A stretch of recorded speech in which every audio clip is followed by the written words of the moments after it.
Dalam pelatihan kali ini kami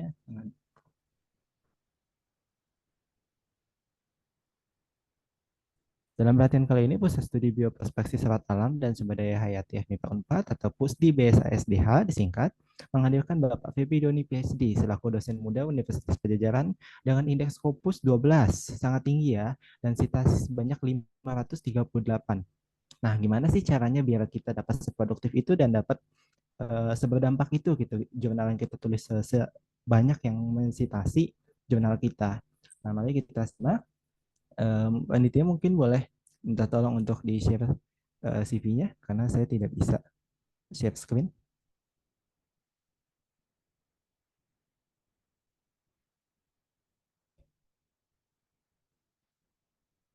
Pak Febri.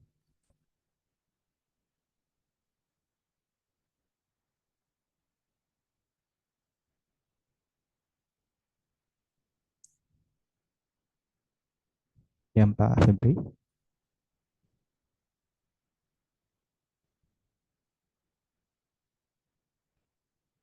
Nah ya, jadi di sini kita bisa lihat ya beliau memulai namanya perjalanan akademiknya itu dari Universitas Padang ya, lalu dilanjutkan di Malaysia untuk S2 dan S3-nya. Bisa di scroll.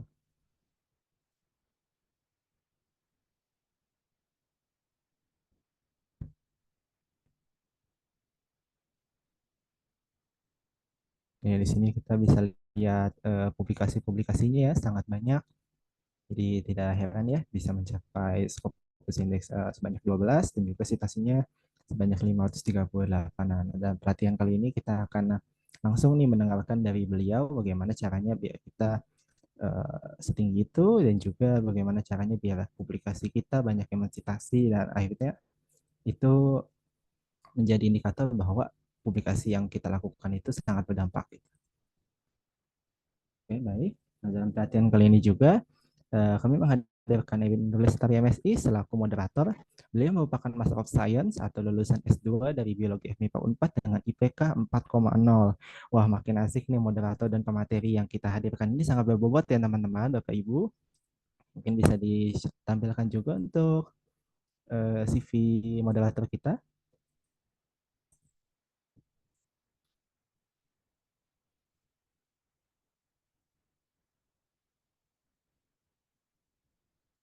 Ya,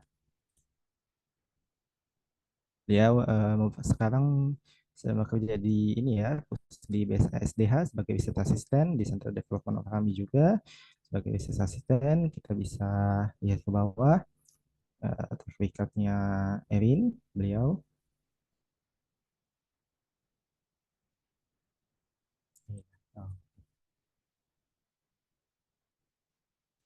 Baik, dalam pelatihan kali ini juga telah hadir yang terhormat Ibu Asri Peniwulan dari PhD selaku Ketua Pusat Studi Bioprospeksi Serat Alam dan Sumber Daya Hayati. Jadi Bioprospeksi dan Sumber Daya Hayati ini merupakan pusat studi yang meneliti utamanya mengenai serat alam dan juga tentang sumber daya hayati yang lain, bagaimana kita bisa menggunakannya eh, tidak secara serampangan ya, tapi secara bioetika dan juga bagaimana caranya kita mengeksplor gitu kekayaan sumber daya alam Indonesia dan mungkin kita juga bisa menggunakannya untuk kemakmuran juga bangsa ini. Ya, seperti misalkan adalah di BSSDH terdapat Center for Development of Rami yang sedang meneliti tentang bagaimana caranya kita Indonesia agar dapat mandiri sandang dengan menggunakan sumber daya alam dari tanaman rami. Nah, mungkin dari Ibu Asri akan memberikan sambutan.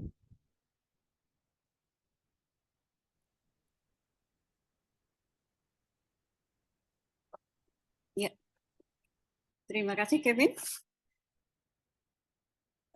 Singkat saja, sebelumnya saya sebagai Ketua Pusat Studi Bioprospeksi Serat Alam dan Sumber Daya Hayati dengan antusias menyelenggarakan kegiatan-kegiatan yang seperti ini. Tujuannya adalah untuk membangun kinerja saintifik yang lebih real gitu ya, lebih banyak terrealisasi.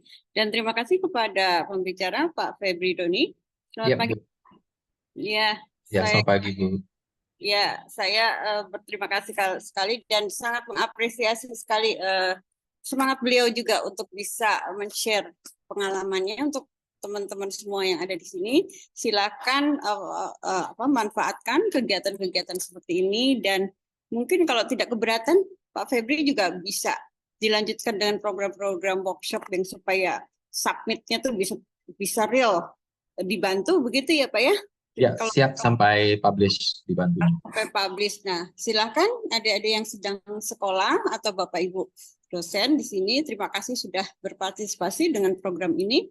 Nah, saya lihat memang masih di atas 50% dari teman-teman 4, tapi luar biasa ada dari ITB, ada dari Lisbon University, juga dari UNS, UNY, dan UNJ, dan sebagainya. Cukup variatif. Selamat melaksanakan pelatihan ini. Semoga lancar dan terima kasih kepada teman-teman penyelenggara. Semoga sukses pelaksanaannya. Terima kasih, Kevin. Terima kasih banyak kepada Ibu Asri. Mungkin untuk selanjutnya kita langsung saja untuk serahkan kepada moderator kita, Ewin Lestari. Pada waktu dan tempat semua silakan. Baik, terima kasih Kang Kevin atas kesempatannya. Assalamualaikum warahmatullahi wabarakatuh. Apa kabar teman-teman semua dan pada hadirin sekalian? Pak Febri, apa kabar Pak? Alhamdulillah baik, Erin. Terima kasih. Senang bertemu dengan Bapak kembali di kesempatan kali ini. Saya harap semuanya sudah siap ya teman-teman di sini untuk membahas tema yang luar biasa dan menarik sekali, yakni penulisan manuskrip internasional gitu. Oleh sebab itu kita memerlukan wawasan juga dan juga keterampilan baru dalam menulis manuskrip penelitian internasional yang efektif. Pada pelatihan kali ini nanti kita akan banyak belajar dengan Pak Febri gitu ya, bagaimana cara menulis dan juga memformat naskah publikasi. Kemudian juga nanti kita akan memilih tips atau memilih jurnal yang sesuai. Kemudian kita akan coba belajar bagaimana menyusun hasil penelitian termasuk tabel dan juga gambar yang lebih efektif seperti itu hingga persiapan proses per-review. Tadi mungkin penjelasan Pak Febri sudah dijelaskan oleh Kang Kevin, ya beliau merupakan asisten profesor di Universitas Padjadjaran. Tanpa berlama-lama lagi, begitu Pak, kalau begitu langsung saja kami persilahkan kepada Pak Febri untuk menyampaikan materinya. Waktu dan tempatnya kami silahkan. Oke, firstly terima kasih ke Kevin ya yang sudah facilitate webinar hari ini ya, workshop, dan juga Bu Asri ya yang udah yang dari kemarin sih pengen invite dan hari ini finally terlaksana. Makasih Erin for your nice introduction for me. Oke, hari ini sebenarnya saya udah siapkan beberapa materi ya untuk kita diskusikan gitu ya. Oke, kelihatan ya. Yang pertama, karena singkat aja hari ini ya, karena 2 jam. Oke, yang pertama sih brief aja lecture ya tentang overview publication dari submission sampai ke publish gitu ya. Itu 15 menit ya, mungkin untuk presentasi PowerPoint-nya gitu ya. Lalu nanti kita punya practical session, yaitu kita ngelihat apa sih beda Scopus sama WOS gitu ya. Dan gimana strategi untuk milih jurnal yang bagus gitu ya. Karena ada jurnal yang impact faktornya tinggi tapi Q-nya rendah ya, kuartilnya rendah. Ada yang impact faktornya rendah, kuartilnya tinggi gitu ya. Ada jurnal top tiers dan yang enggak top tiers, apa bedanya gitu ya. Itu penting banget strategi pemilihan jurnal karena bagi mahasiswa yang mau S2, S3 gitu ya, biasanya calon promotor akan melihat Q dan impact factor jurnalnya berapa gitu ya. Makanya perlu strategi untuk memilih gitu. Lalu nanti juga saya akan tunjukkan gimana cara pakai ChatGPT dan Quillbot. Mungkin ada di antara yang pernah pakai gitu ya. Nah, gimana cara maksimalkan gitu dan apa yang bisa kita pakai gitu, yang gimana kita mau maksimalkan penulisan dengan tools-tools ini gitu, AI gitu, dan apa batasannya, apa yang kita nggak boleh lakukan gitu ya, karena nggak semua apa fasilitas yang diberikan AI itu bisa kita pakai gitu ya. Lalu nanti saya tunjukkan gimana cara menyiapkan figur yang bagus gitu ya, pakai Canva gitu ya, dan saya tunjukkan contoh yang setelah kita produce ya, banyak dari mahasiswa saya pakai Canva gitu ya, dan pakai tools lainnya untuk draw the figure gitu ya. Nanti I will show to you all gitu ya. Ini praktikal ya, nggak ada lecture. Nanti kita tunjukkan langsung gitu ya. Lalu gimana cara memulai menulis paper gitu ya? Apa yang harus disiapkan? Gitu. Nah itu juga saya akan jelaskan gitu ya. Mungkin sekitar 10 sampai 15 menit gitu ya. Jadi hari ini banyak sesi praktikalnya gitu. Lalu yang nggak kalah pentingnya adalah gimana menyiapkan cover letter. Nah itu juga kita siapkan cover letter, dan gimana caranya kita convince editor gitu ya agar paper kita harus publish di jurnal yang mereka edit gitu ya. Oke, ini outline-nya hari ini gitu. Nah, untuk presentasi ya, mungkin saya akan jelaskan gitu ya, cuma 15 menit ya, karena saya rasa lecture nggak terlalu banyak ya untuk sesi lecture. Nanti kita langsung aja ke praktikalnya gitu ya. Nah, ini saya udah siapkan PowerPoint gitu ya. How to get your academic journal article published. Ini overview-nya. Nah, ini dari idea, dari ide, lalu sampai ke preparation-nya, submission, dan sampai ke stage paper yang udah publish gitu ya.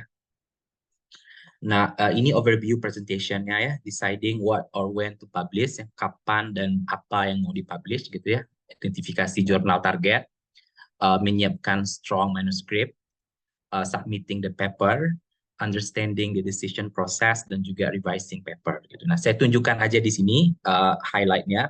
Nanti kita akan masuk ke sesi praktikalnya gitu ya. Jadi at least ini bisa ngasih overview tentang the whole process of publication gitu ya. Nah, why and what to publish gitu ya. Kenapa sih kita publish gitu ya? Firstly, karena untuk mahasiswa is to get degree, misalnya untuk lulus master, PhD gitu ya. Nah, itu sekarang wajib publication gitu ya. To get funding bagi yang udah kerja gitu ya. To get promoted bagi yang dosen gitu ya, dan so on so forth gitu ya.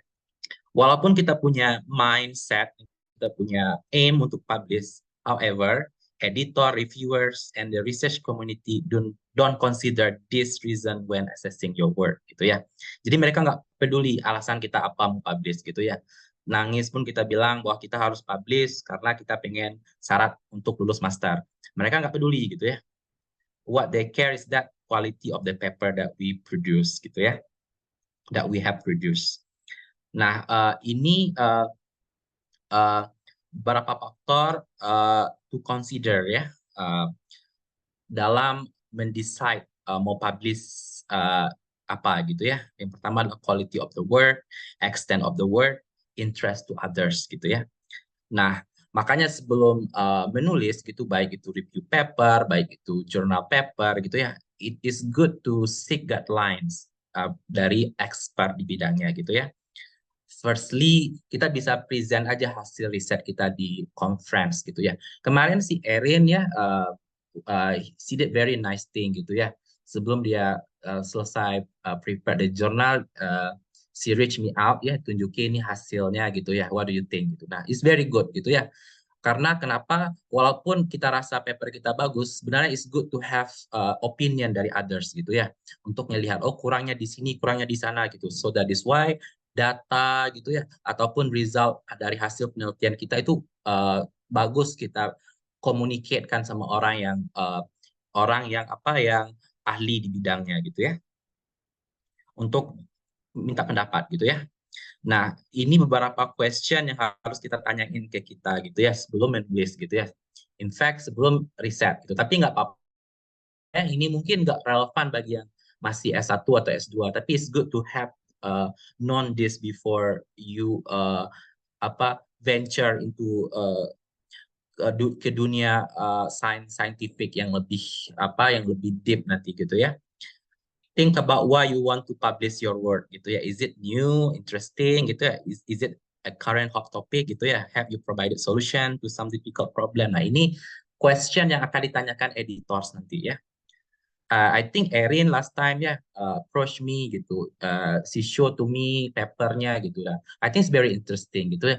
So there's so many things yang dia pengen highlight gitu. So that is why before you write, please make sure that ada something yang kita pengen highlight gitu ya. It's not necessarily something yang novel ya, novel yang penting ya, impactnya tinggi enggak gitu. At least there is something yang kita pengen highlight gitu ya, walaupun nggak banyak. Saya tunjukkan nanti contoh paper kita ya, walaupun punya 2 table aja tapi publish di jurnal bagus gitu ya. Nah, makanya perlu kekuatan gitu ya untuk meng-highlight something yang kita rasa interesting dan editor setuju gitu ya. Nah, setelah itu baru kita decide pengen publish di mana, di conference papers kah, full articles, papers, ya, original article kah, atau sebagai short communication aja gitu, atau review, perspective, opinion gitu ya, atau letter to editor. Itu kita bisa decide dari awal gitu ya. Itu bagus. Kenapa? Karena kalau kita udah decide dari awal, kita udah punya strategi dari awal, jadi kita gampang untuk menargetkan jurnal mana gitu ya. Dan itu selalu saya lakukan gitu ya, bersama mahasiswa saya sekarang gitu ya. Kita bisa self-evaluate juga riset kita gitu ya, data kita sufficient atau enggak sebagai full artikel gitu ya. Kalau enggak, mungkin kita bisa downgrade ke short communication gitu, which is good gitu. All kind of this type of papers itu good gitu ya, they are equally good gitu ya. Jadi nggak masalah mau publish sebagai short com kah, full artikel kah, atau review atau opinion review mungkin lain gitu ya. Oke. Nah, baru kita identify target jurnal. Nanti saya tunjukkan juga nanti ya cara identify secara langsung ke database Scopus sama WOS gitu. Tapi di sini saya highlight setelah kita decide mau publish di sebagai apa gitu, sebagai full article kah, short communication kah, lalu baru kita identify jurnal targetnya gitu ya. Ini penting sekali gitu, kita decide early gitu ya. Kenapa? Karena kalau kita decide early, kita bisa tally-kan, kita bisa fit-kan paper kita dengan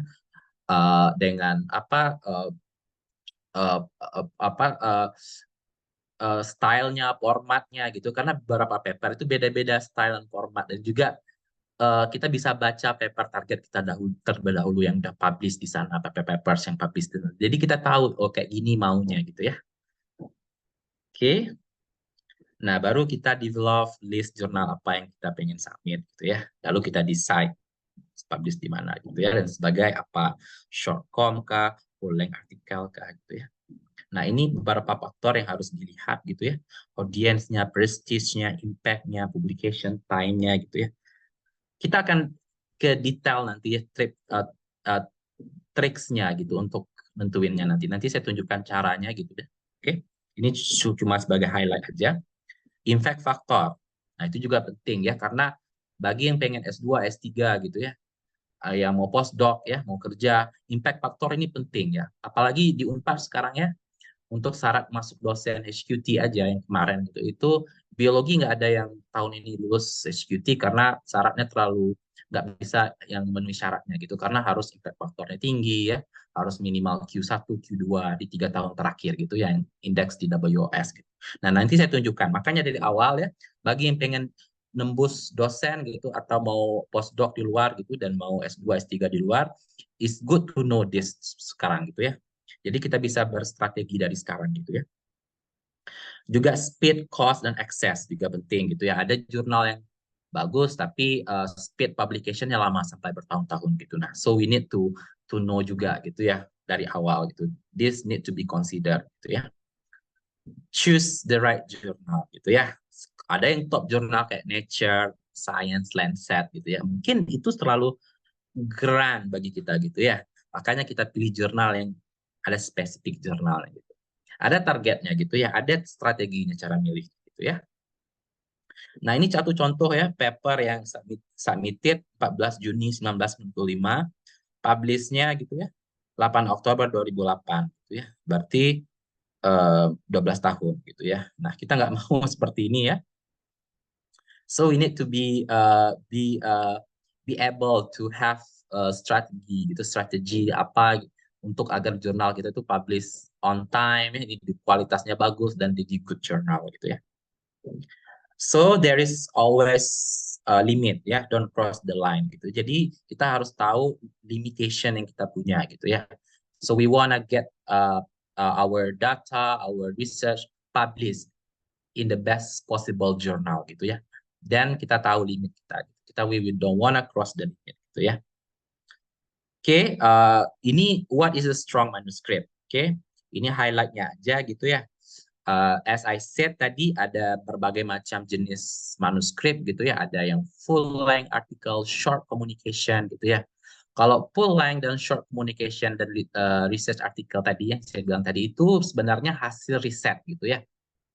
Nah, it's good to have clear, novel, useful and exciting research gitu ya. So this is the contohnya gitu ya. Lalu good presentation of the data juga. Nah, sometimes juga data kita bagus, tapi presentasi datanya nggak bagus, maka editor akan reject. So it's good to prepare good figure gitu, it's good data, graph, and so on so forth gitu ya. So editors and reviewers are all busy scientists, ya, just like you all gitu.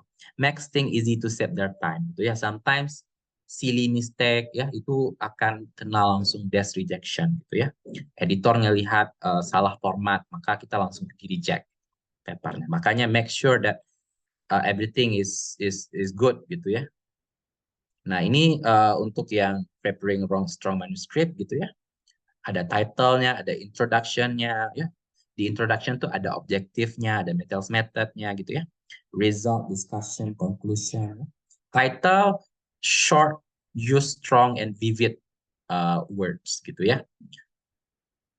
Kalau di intro, provide relevant background, information, problem statement, avoid klise gitu ya. Kita tuh suka klise gitu ya.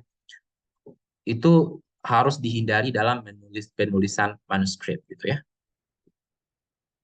Nah, ini contohnya structure-nya ya, methods, result, discussion harus berimbang gitu ya.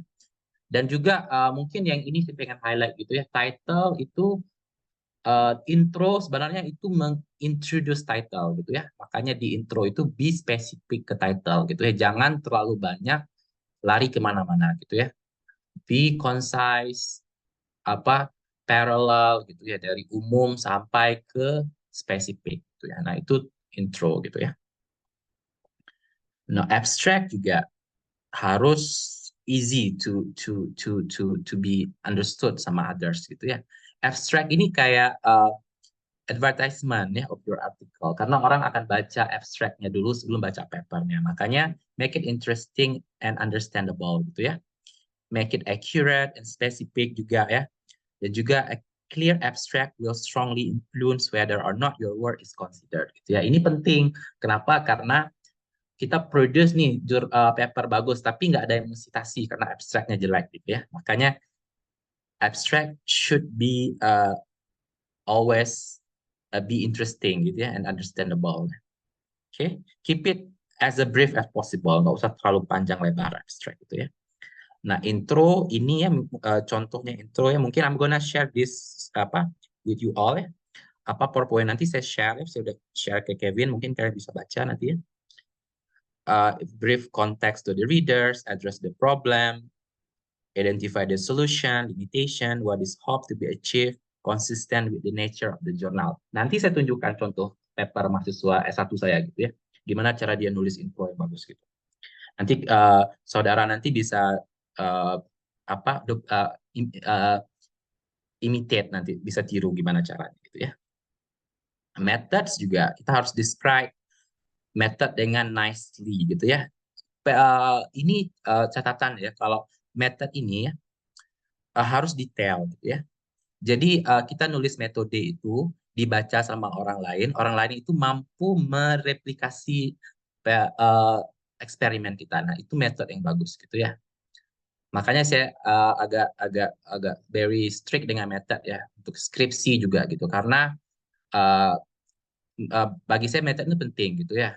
Kalau pengen shorten the method oke gitu, tapi still clarity-nya harus ada, clear, dan bisa di replicated ya, replicate, bisa di replicate ya, sama orang lain nanti kalau pengen ngelakuin hal yang sama gitu ya. Nah, result juga ini penting ya, karena most of the journals result sama discussion itu separate gitu ya, dipisahin ya. Be clear, easy to understand, highlight the main findings. Nah, kita harus highlight main findings kita gitu. Nah, itu very important. Kenapa? Karena nanti itu jadi apa, selling point-nya gitu ya ke editor nanti gitu ya. Kita bisa feature unexpected findings, provide statistical analysis ya, include illustration dan figures. Nanti saya tunjukkan gimana cara prepare the figures dan juga graph gitu ya, agar papernya itu layak dipublish di tingkat internasional gitu ya. Nah, discussion juga itu very important ya. Please, nulis discussion ini kita harus mendiskusikan hasil riset kita, bukan hasil riset orang lain gitu ya. Nah, ini yang kesalahan silly mistake yang banyak kita lakukan gitu ya. Kita cenderung malah membahas riset orang lain gitu ya. Misalnya nih, kita di discussion kita kasih introduction juga gitu, terlalu panjang lebar gitu berdasarkan penelitian ini. Jadi so what gitu? What is your result? So discussion ini should always be using to explain your result gitu ya. Kalau kita punya result seperti ini, nah ini penjelasannya gitu ya. Kita bisa citasi area orang lain ya, atau membandingkan sama hasil orang lain. Tetap tujuan utama dari discussion adalah untuk meng-highlight gitu ya, meng-highlight result yang kita miliki gitu, kita discuss gitu ya, kita diskusikan gitu ya. Nah, ini bisa sih kayak make the discussion correspond to the result. Obviously yes gitu ya. Kita harus juga compare published result with your own gitu ya. Kita juga bisa sedikit membandingkan gitu ya. Tapi the main selling point is that kita highlight kita punya result gitu ya. Nah, ini conclusion ya. Should be clear, provide justification for the words, ya, advance the present state of knowledge, ya, provide suggested future experiment. Nah, itu di conclusion ya. References sekarang udah tahu ya, sekarang udah pakai Mendeley gitu ya. Mungkin saya nggak menjelaskan Mendeley gitu, gimana cara pakainya nanti gitu. It's very easy gitu ya. Tapi saya orangnya konvensional ya, saya nggak pernah pakai Mendeley to be honest gitu ya. Saya bisa pakai manual lebih cepat gitu. Tapi saya sarankan pakai tools referencing managerial tools ya, kayak Mendeley gitu. Oke. Nah, language is important. Proper English should be used ya. It can delay your publication kalau Inggrisnya nggak bagus gitu. I'm going to show you, nanti saya akan tunjukkan ya tools untuk improve your English gitu ya. Quillbot ya, mahasiswa saya pakai Quillbot, nanti saya tunjukkan gitu ya. Gimana cara pakainya? Very easy. At least itu bisa memperbaiki struktur grammarnya dulu gitu ya, dan memperbaiki koherensi dari paragrafnya gitu ya. Oke. Nah, biasanya sih kalau nulis, nanti saya tunjukkan gitu ya, nulis satu statement, satu references gitu ya, harus very short, jangan terlalu panjang gitu ya. Dan kita harus avoid menulis beberapa kalimat dalam in one sentence ya. Beberapa statement ya, beberapa pernyataan pada satu kalimat gitu. Biasanya satu kalimat satu pernyataan. Nanti saya tunjukkan contohnya gitu ya. Dan grammar ini bisa pakai tools yang saya sebutkan tadi ya. In fact sekarang ChatGPT juga bisa dipakai untuk revise the grammatical error gitu ya. Nah, ini tipsnya gitu ya. Kalau present tense itu digunakan untuk known facts, hypothesis, itu biasanya pakai present tense. Kalau past tense itu for experiment conducted dan result gitu ya. Nah, itu selalu pakai past tense gitu. Nah, ini spelling, grammar, dan punctuation, poor grammar itu bisa led to rejection. Nah, biasanya kalau editor ngelihat bahasa Inggrisnya nggak bagus itu langsung kena reject gitu ya. Nah, ini tipsnya ya, bisa pakai editing services ya dari Elsevier, Willy juga banyak sih yang provide kita English editing gitu. Tapi sebelum kita send to proof readers ya, editing services ini kita harus make sure that our English is good enough gitu ya, dengan cara menggunakan tool AI yang saya sebutkan tadi. Nah, ini before you submit your paper harus dicek dulu, proofread, akurasi, spelling, grammar, double check, dan everything must be double check or triple check gitu ya. Cover letter, nanti saya tunjukkan gimana cara nulis cover letter yang bagus ya. Nah, ini of course, obviously kita harus bikin list gitu ya, apa aja yang harus kita siapkan gitu ya. Nah, ini proses review ya. Dan most of the people yang di sini ya, Erin udah punya pengalaman untuk apa go through this publication steps gitu ya, dari persiapan gitu, submission gitu. Nah, setelah submission ini editor akan cek gitu apakah mau dilanjutkan ke peer review atau enggak gitu. Biasanya kalau enggak bagus, editor akan langsung stop sampai di sini dan reject paper kita gitu. Kalau editornya agree, baru dikirim ke peer review, itu bisa sampai 3 orang reviewersnya. Nah, itu bisa sampai beberapa cycle, 1, 2, 3 cycles, baru baru decisionnya apakah accepted atau rejected gitu ya. Nah, ini biasanya kalau submission ini biasanya 3 minggu ya, sampai editor itu ngecek. Lalu setelah itu ada peer review-nya 2-3 bulan ya, correction-nya bisa 2-3 bulan lagi.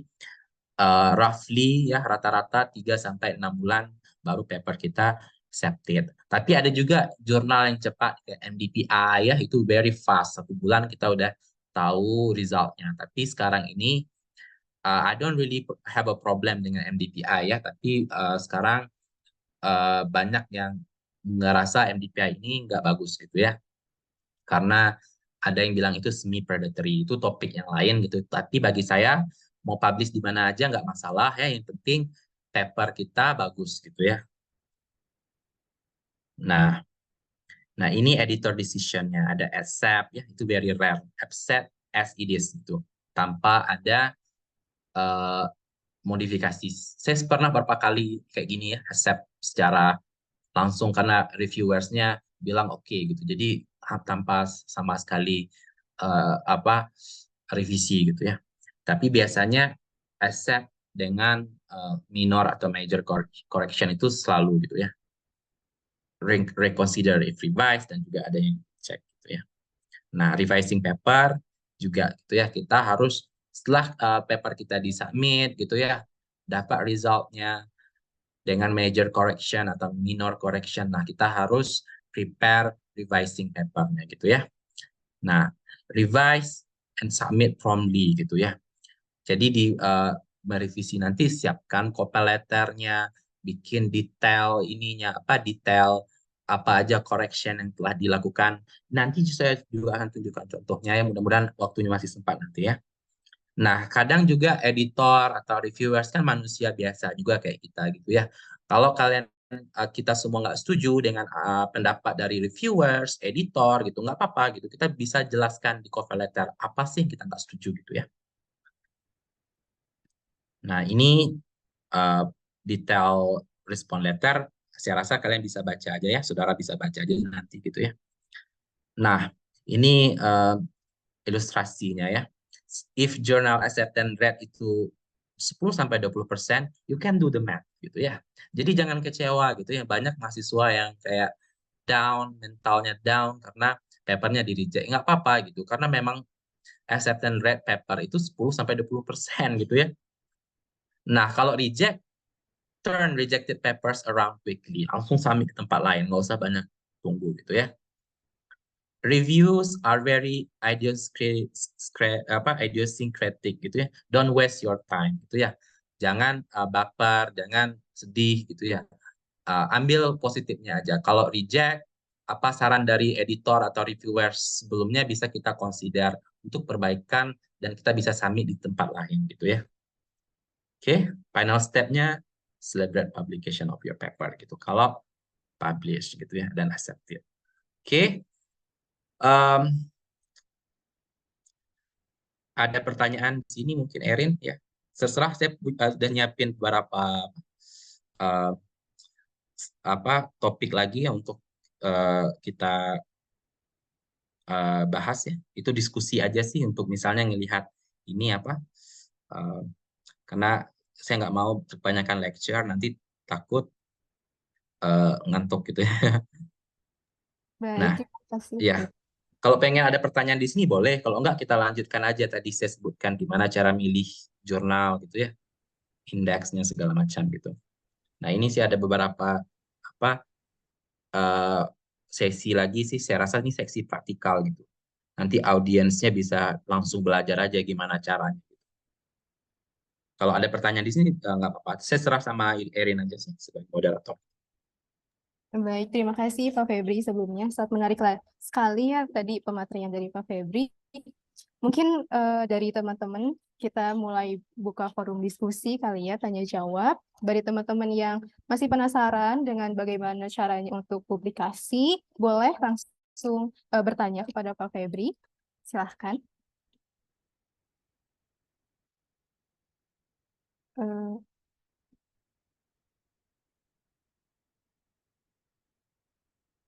Belum ada ini.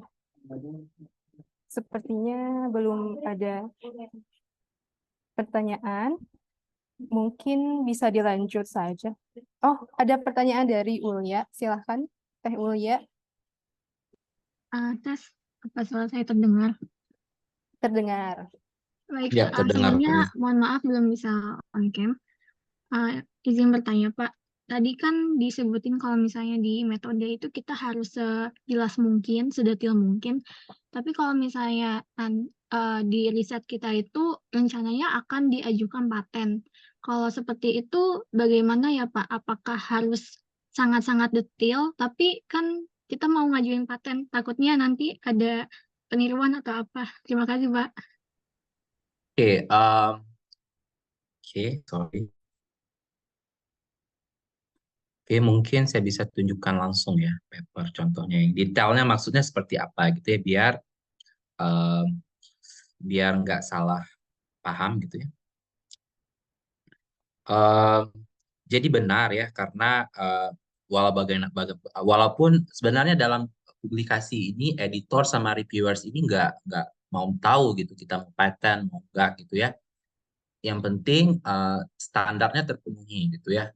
Kalau dalam penulisan paper gitu ya, jurnal itu menuntut kita untuk menulis metode secara detail ya. Walaupun kita bisa aja merujuk pada penelitian sebelumnya gitu ya, tapi kita harus detail gitu ya. Kalau reference-nya, kalau pengen merujuk ke penelitian sebelumnya, ini contohnya ya, paper yang saya rasa ini paper yang bagus gitu karena singkat gitu dan bisa publish di jurnal bagus banget gitu ya. Nah, ini contoh yang sebelum saya highlight nanti kalau kita mau patent gimana gitu ya. Nah, kalau metodenya gitu ya, kalau kalian bisa lihat di sini, kalau saudara bisa lihat gitu ya. Nah, itu harus detail gitu ya. Misalnya kalau dari contohnya aja dari fungal growth and rise inoculation di sini gitu ya. Kita harus detail dari A sampai Z gitu ya. Misalnya kalau kita pengen kita pengen refer ke jurnal sebelumnya, nggak apa-apa gitu ya. Kita bisa aja bilang bahwa metode ini berdasarkan metode dari Ulia 2021 yang telah dimodifikasi gitu. Nah, itu kita bisa refer ke sana gitu. Tapi jelas harus mau masukkan referensi apa gitu ya. Nah, kalau pertanyaan Ulia tadi gitu ya. Jadi gimana kalau kita pengen patent gitu ya. Unfortunately ya, kalau mau patent kita nggak bisa publish gitu ya. Kalau setahu saya di luar gitu ya, di luar negeri patent kita nggak bisa publish gitu. Kita tunggu patent kita jadi dulu baru publish. Kita tunggu patent kita jadi dulu baru publish gitu. Apalagi yang patentnya itu yang kita patentkan adalah metodenya gitu ya. Jadi kita decide kita mau patent atau mau publish gitu ya. Kalau mau patent dulu, tunda dulu publication-nya gitu ya. Tapi kalau mau publish, ya publish aja gitu ya. Tetapi make sure that itu nggak mengganggu proses aplikasi patent gitu ya. Oke, Baik, Pak. Terima kasih banyak. oke, Baik. ada pertanyaan? Oke. Mungkin untuk teman-teman, jika ada pertanyaan yang masih penasaran, boleh langsung diajukan saja. Ya, kalau oke, Febri, Dayanti, silakan Febri. Iya Oke. Pak, baik. Baik, terima kasih Pak. Saya Febri dari Biologi Unpad, mau Yap. bertanya kepada Pak Febri, sebelum kita milih jurnal, bagaimana sih Pak kriteria dari jurnal predator itu Pak, biar kita nggak masuk ke jurnal predator itu, dan bagaimana sih nantinya impact-nya ke artikel kita juga gitu Pak. Sekian. Oke, ya, apa sih kriteria jurnal predator gitu ya? Dan apa yang bisa kita lakukan biar kita nggak terjerat sama predatory-nya jurnal tersebut gitu ya? Pertama adalah kita harus lihat publisher-nya dulu ya, publisher-nya. Misalnya kayak Elsevier, Springer, Wiley gitu ya, itu reputable publisher. Itu nggak ada jurnal predatory yang mereka publish gitu ya. Itu udah top of the league gitu ya. Itu udah pasti gitu ya.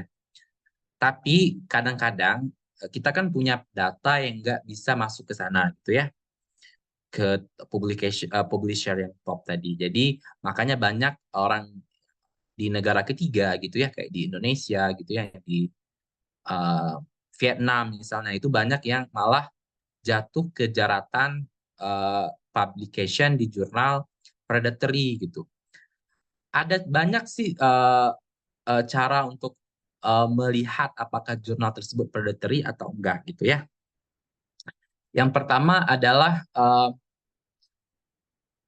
obviously dari publisher-nya gitu ya. Kalau biasanya kalau Springer, Elsevier itu nggak ada jurnal yang predatory di sana gitu. Yang kedua adalah ngelihat indeksnya gitu ya.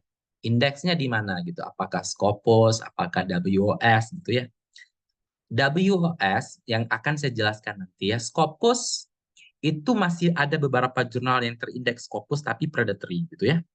Tapi WOS itu adalah mesin pengindeks terbaik yang kita punya sekarang di dunia gitu ya. WOS, World of Science Clarified gitu ya, Clarified. Dulu World of Science ya, sekarang udah dirubah jadi Clarified World of Science. Nah, kalau terindeks di sana Febri, itu confirm nggak ada yang predatory gitu ya. Nah, biasanya jurnal yang terbitan India, Pakistan itu banyak yang predatory gitu ya.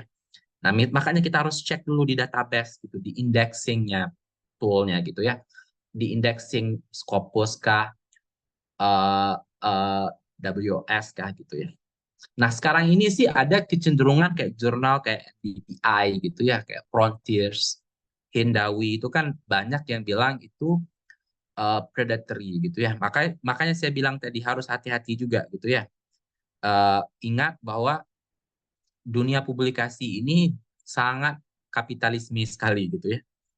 Banyak jurnal yang impact faktornya tinggi, Q-nya tinggi, Q1, Q2, tapi bayar mahal. Nah, itu juga ada yang nyebut sebagai semi predatory. Walaupun saya nggak sepenuhnya setuju gitu ya dengan istilah semi predatory, karena dari dulu sih memang ada yang menyebut bahwa seperti PLOS, tahu kan publication PLOS gitu ya, BMC, kalau Springer punya BMC, Frontiers itu kan mahal sekali. Ada yang menyebutkan publikasi di sana itu semi predatory gitu. Tapi saya nggak setuju juga gitu. Kenapa? Karena lagi saya sebutkan tadi bahwa yang penting publikasi kita, paper kita itu bagus, mau publish di mana juga nggak masalah gitu. Tapi sometimes juga kalau kita melamar kerja, masuk ke kampus, itu butuh verifikasi dari jurnal tersebut apakah harus diverifikasi jurnal tersebut apakah predatory atau enggak gitu ya, karena untuk naik pangkat, untuk masuk dunia kerja, untuk masuk universitas S2 S3, ya lihat kita publish di predatory mungkin akan jadi bad ini apa kayak bad sign gitu ya bagi dosen yang mau menerima kita nanti gitu ya. Oh, dia publish di predatory, mungkin saya nggak mau ambil dia sebagai mahasiswa S2 S3 gitu. Nah, make sure that you publish in the good journals ya sekarang. Oke.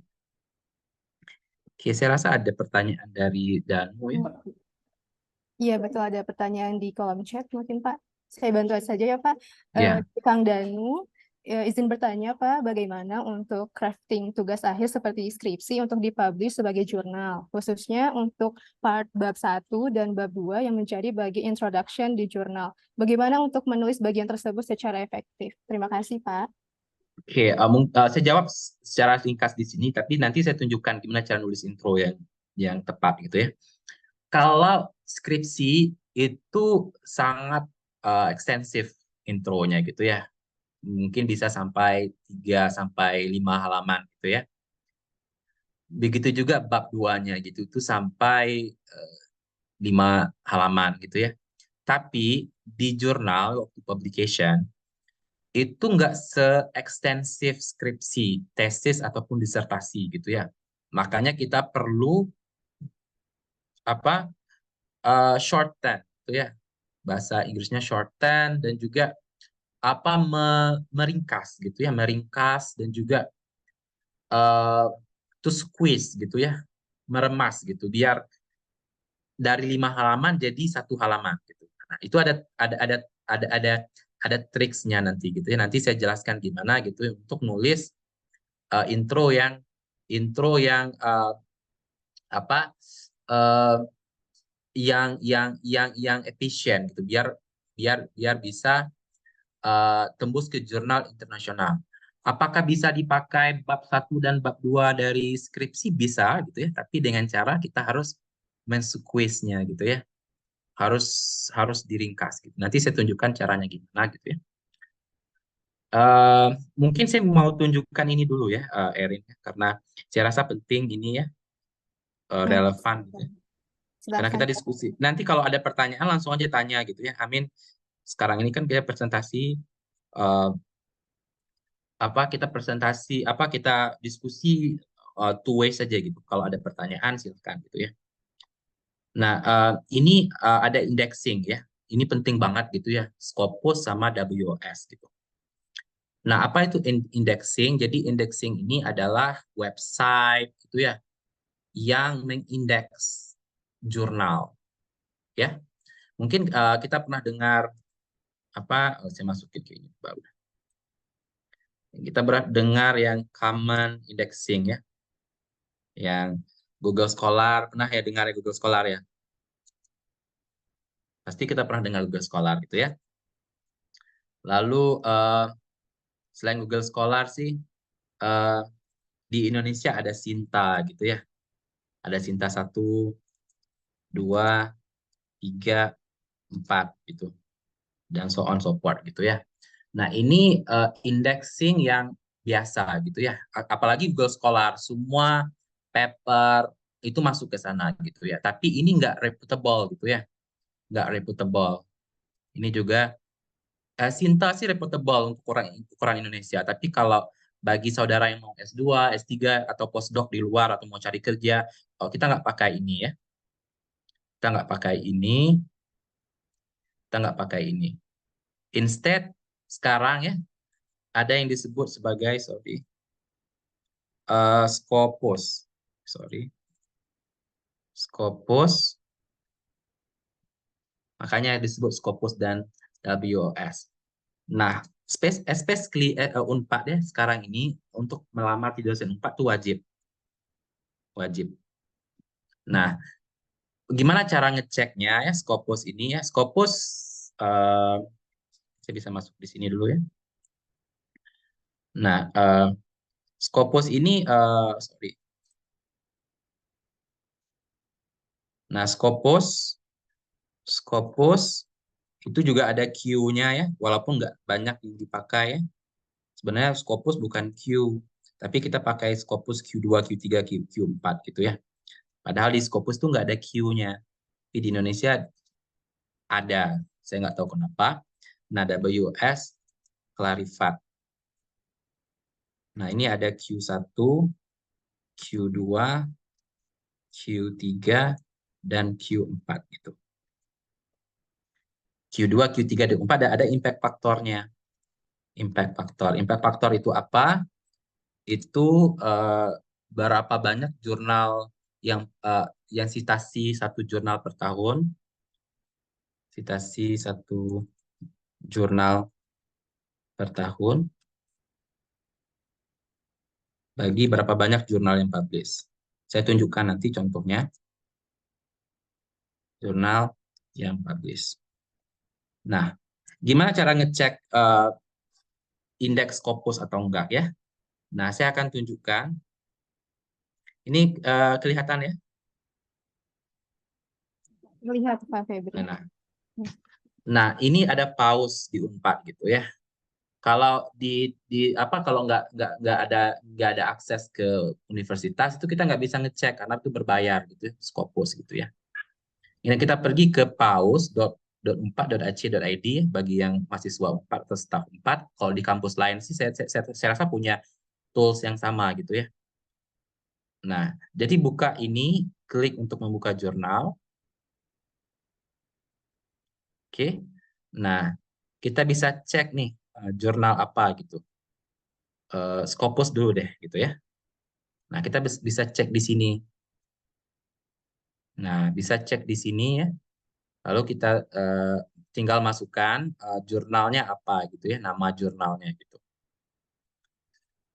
Oke. Ada yang pengen ini coba? Saya coba dulu. Jurnal apa yang pengen cek gitu ya. Misalnya jurnal Microbiological Research. Nah, ini nama jurnalnya.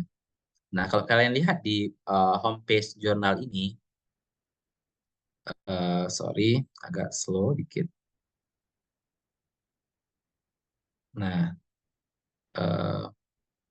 Nah, ini site score-nya ini dari Scopus ya. Impact factor ini dari WOS. Nah, ini tinggi nih, 6,7 gitu ya impact faktornya gitu. Nah, kita pengen lihat ini jurnalnya Q berapa di Scopus dan Q berapa di WOS. Apakah terindeks di Scopus atau WOS atau enggak gitu. Nah, kita bisa cari di sini gitu ya. Sorry.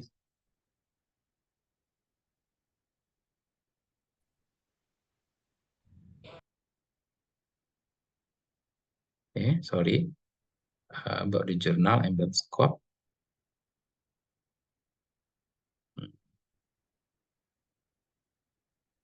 Nah, kita bisa cari aja di sini ya Scopusnya.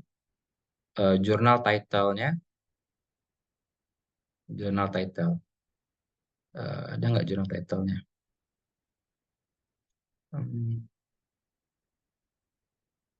Oke, ternyata nggak ada.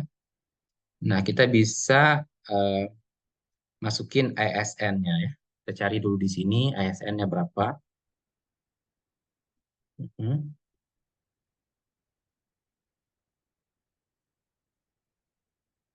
Nggak ada ISN. Oke, berarti kita cari jurnal ini MDPI aja deh. Kita cari MDPI. Nah, ini ada ISN. Nah, ini MDPI agronomi ya.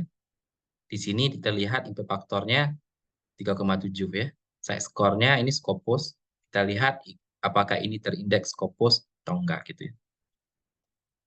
Nah, kita bisa cari di sini. Tinggal masukin aja. Search. Nah, berarti ini terindeks Scopus gitu ya. Tunggu dulu. Nah, ini berarti jurnal terindeks Scopus gitu ya.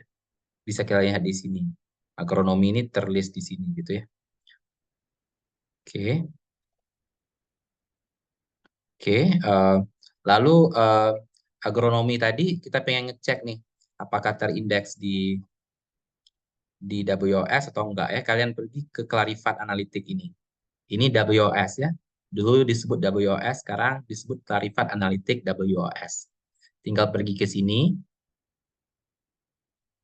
eh, tinggal masukin namanya, agronomi ya. Tinggal di searching aja, jurnalnya apa, agronomi, tinggal di searching. Oke, tunggu. Nah, tinggal di searching agronomi. Nah, ini agronomi Basel ya, di sini. Di sini, search. Nah, ini keluar Journal Citation Report. Nah, verify di sini dulu. Tadi Febri nanyain tadi gimana cara nentuin jurnalnya itu bagus atau enggak gitu ya. Kalau udah terindeks di sini itu nggak ada yang nggak bagus, ini semua bagus gitu ya.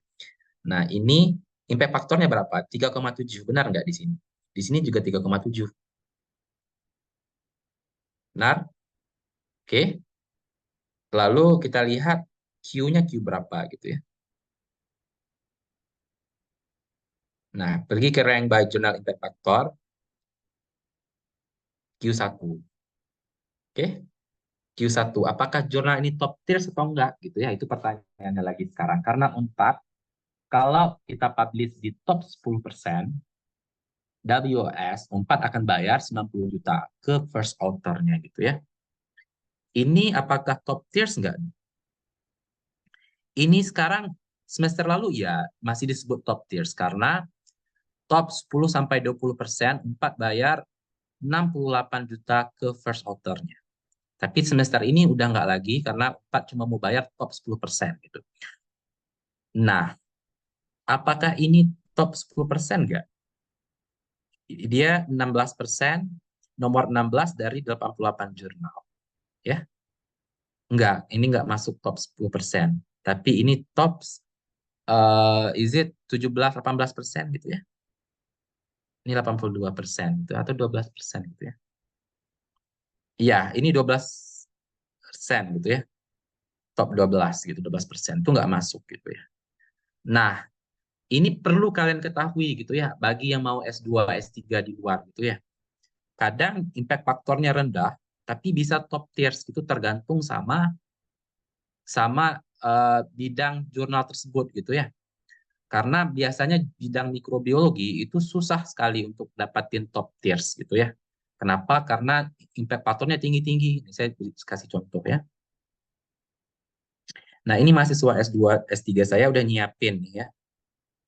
Kalau jurnal misalnya nih mycology ya, kalau mycology ya, ini jurnal mikologi.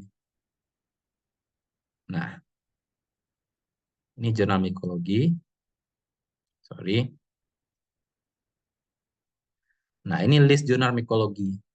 Berarti yang top 10% ini ada 3 aja. Fungal diversity, studies in mycology, dan mycosphere. Impact faktornya berapa? 20. Nah, itu susah sekali Erin. Kalau Erin kemarin publish di sini. Tapi kalau Unpad, dosen Unpad yang publish di ini, di 3 ini, di kategori mikologi gitu. Kan kategorinya banyak nih ya. Ada agronomi gitu ya. Jadi jurnal ini gimana cara nentuin Q-nya? Jurnal ini sebenarnya dimasukkan ke kategorinya gitu ya. Sama halnya ada kategori musik dangdut, pop, jazz gitu ya. Kadang kalau mau menang award kita harusnya jadi pemain musik jazz karena saingannya dikit gitu ya. Kalau kita pengen menang Grammy ke bidang pop gitu, kita lawannya Taylor Swift contohnya gitu ya. Jadi agak berat gitu. Makanya kadang banyak mahasiswa saya gitu ya, kita nggak mau main di kategori yang susah. Yang susah tuh apa? Chemistry, biochemistry gitu ya. Energi itu susah.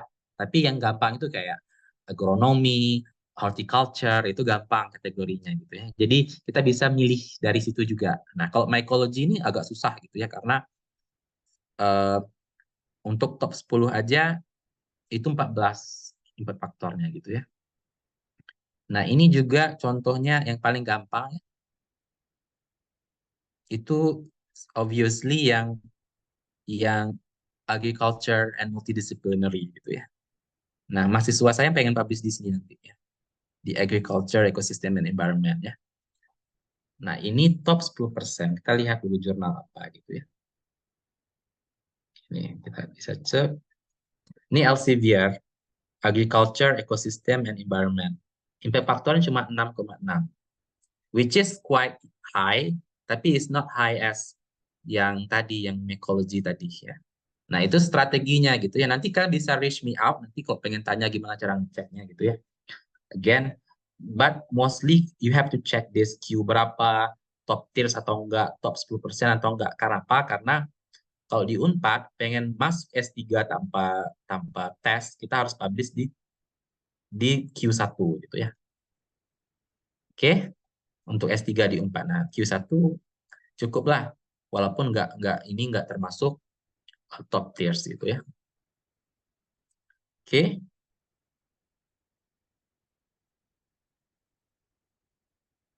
Nah, berarti ini udah selesai. Nah, ini juga udah ya. Nah, itu strateginya aja gitu ya. Kita pengen publish di yang impact faktornya tinggi atau Q-nya yang tinggi gitu ya. Kalau di jurnal yang mikrobiologi, kalau kalau kalau Q1-nya itu minimal 7 impact faktornya gitu ya, 7-8 gitu ya. Tapi di agronomi ya, di kategori agronomi 3,5 udah Q1 gitu. Oke.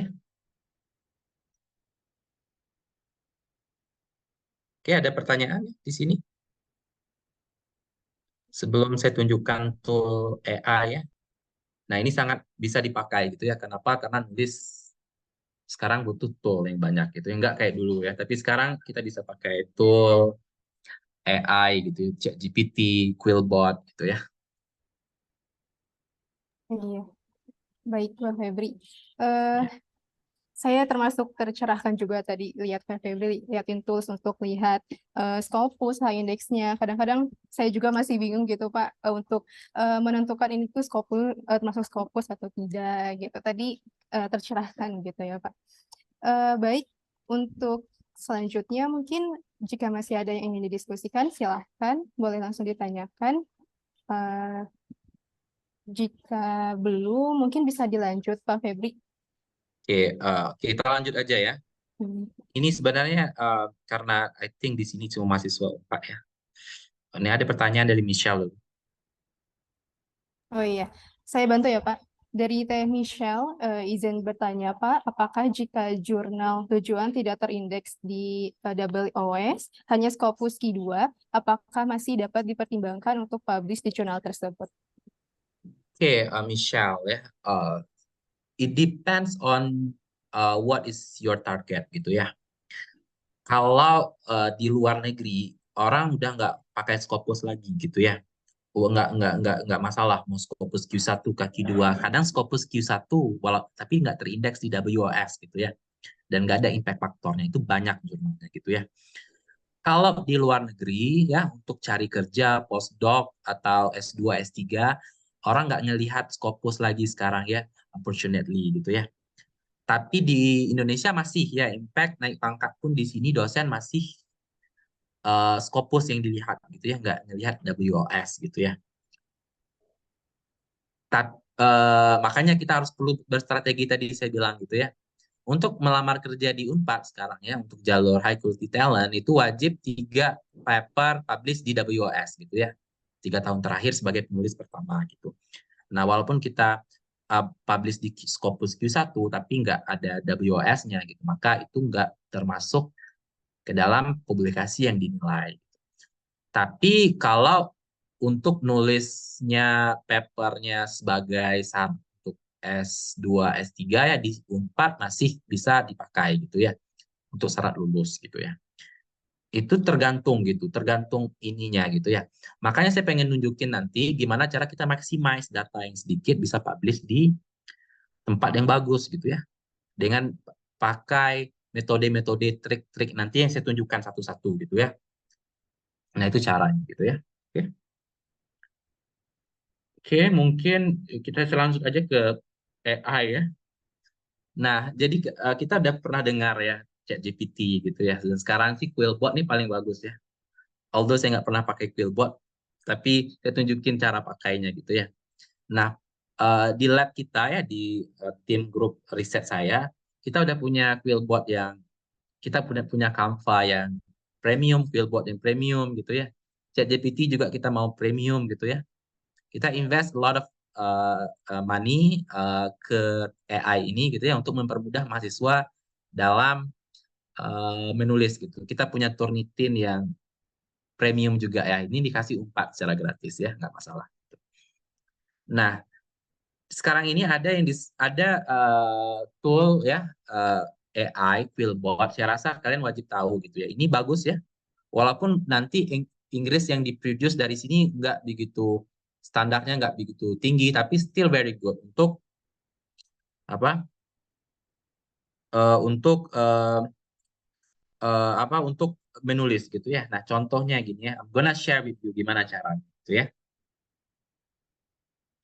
Oke, misalnya kita pengen nulis contohnya ya yang paling simpel gitu ya. Rice. Kita pengen nulis satu paragraf gitu ya. Gimana caranya nulis intro gitu ya. Kita pengen nulis tentang padi gitu ya. Oke.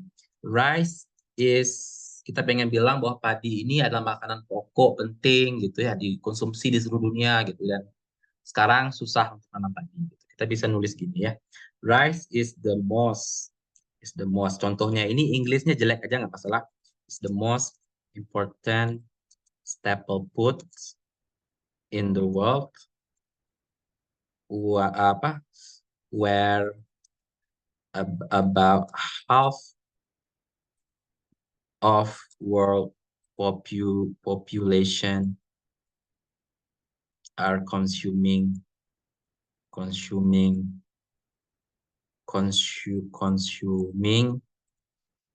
the rice.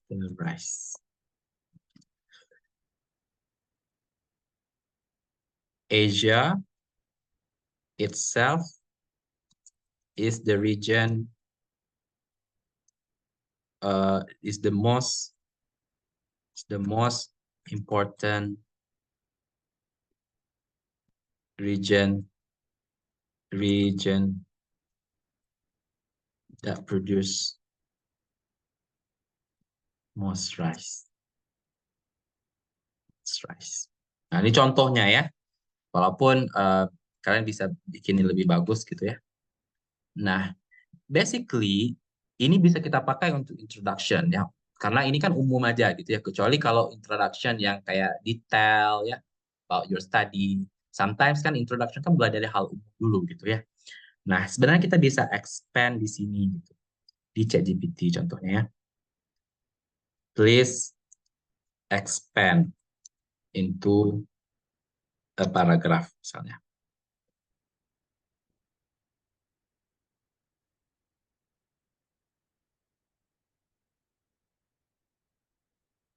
Jadi misalnya ya.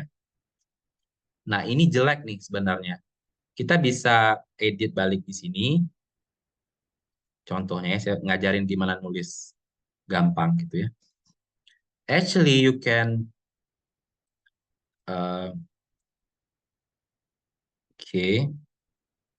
this grain bisa kita hapus ya.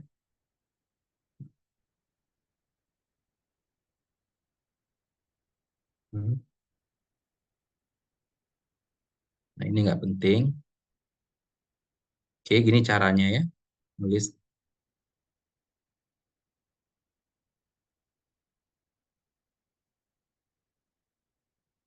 However,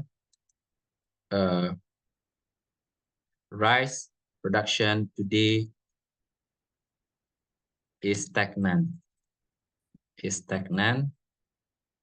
Due to various problems such as climate change, disease, and pests. Thus, we need a better strategy to enhance rice production. Nah, ini you put back to the AI. Makanya AI ini bisa dipakai, tapi nggak semuanya gitu ya. Please revise. this paragraph.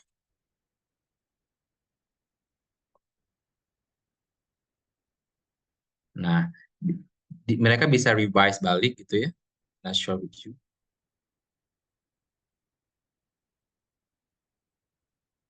Nah, it's not really good ya. Nah, kita bisa pakai yang ini aja gitu ya, to me gitu ya. Ini AI kelihatan AI sekali gitu ya. So actually you guys can learn from my student gimana cara pakainya gitu ya. Nah, ini kita bisa pakai di sini. I'm gonna show with you. Kita bisa pakai di sini. Nah, ini you guys can jangan pakai langsung ini ketahuan nanti kalian pakai AI gitu ya. Nah, so you need to put perspektif kayak tadi gitu ya. Nah, ini you guys can actually put back di Quillbot gitu. Nah, masukin Quillbot.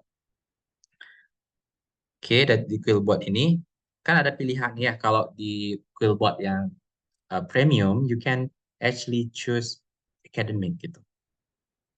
Paraphrase. Nah, Quillbot akan paraphrase secara langsung gitu. Oke, you paste this, you copy this gitu ya. Di sini grammar check. Nah, kalian bisa cek grammarnya di sini.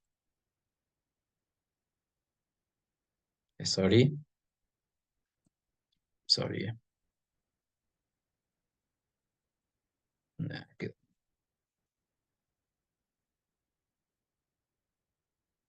Ini apa? Progress. Oke, benar. Obstacle.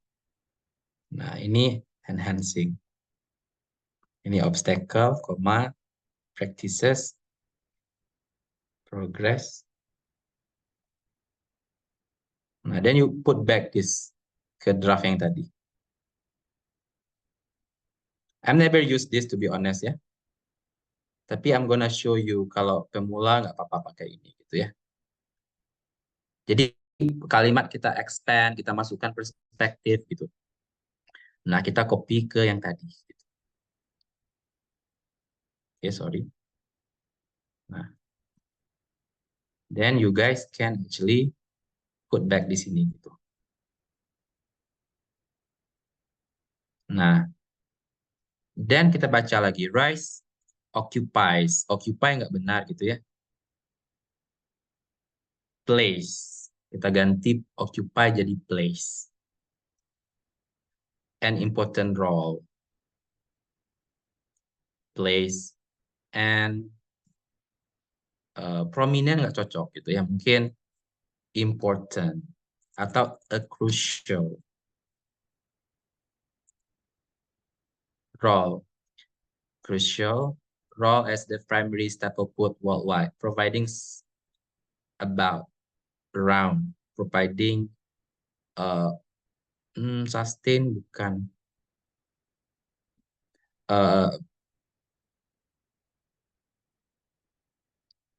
the food ya, oke, providing benar, sustain for nearly, this grain-nya nggak usah ya, this grain partikular nggak usah. Cultural economic underpinning for numerous communities, for numerous ya for the people gitu ya.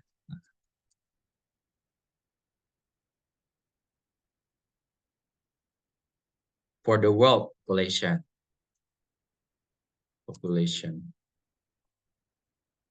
Nah, gitu caranya. Asia has emerged as the primary hub for the rice production. Applying ini udah ada crucial, bisa kita ganti important aja di sini. Important role in the global rice supply, production, and supply. However, the current state of rice production is experiencing a lack of progress as it confronts a range of complex constraint ya, nggak cocok constraint. Nah, therefore, nah ini udah jadi introduction 1 nih. Nah, berarti dari sini kita expand ke sini. Nah, so after this, what you should do is that udah jadi intro di paragraf 1 nih. Tinggal tambahin aja. Misalnya cari yang sesuai FEO 2023. Di sini Erin 2021.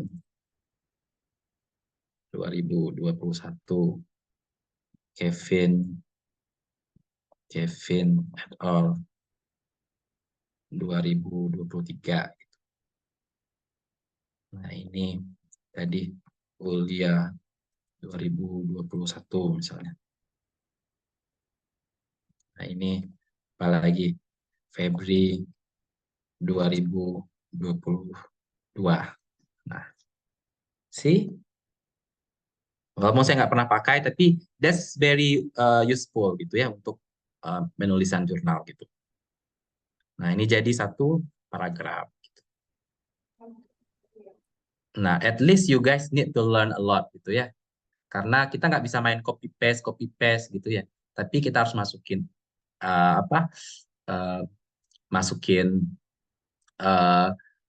masukin perspektif gitu ya. Kita harus nulis, kita harus baca gitu biar pembandarahan kata kita banyak gitu ya. Oke, so I'm gonna share with you all gitu ya contohnya. Saya have a student, mungkin kalian tahu Dedat. Nah, ini Dedat mahasiswa S1 gitu ya. Dia sekarang lagi nulis review artikel ya. Pause ya. Sorry, bisa nggak kelihatan nih? Sepertinya tidak terlihat, Pak. Oke, Iya. so I'm gonna share back tuh ya. Nah, ini. Oke, kelihatan ya? Iya, betul. Baru Nah, it's my student Dedat ya. Dedat is really good student of mine gitu ya. Nah, dia nulis paper very very good now gitu ya. Dia baca banyak banget gitu ya. Dan kalau kita baca papernya gitu, dia nggak pakai tools, nggak pakai apa gitu ya. Tapi still use kayak paraphrasing gitu, grammar check gitu. Still good gitu ya. Nah, sebenarnya Dedat ini nulisnya very nice gitu karena uh, uh, dia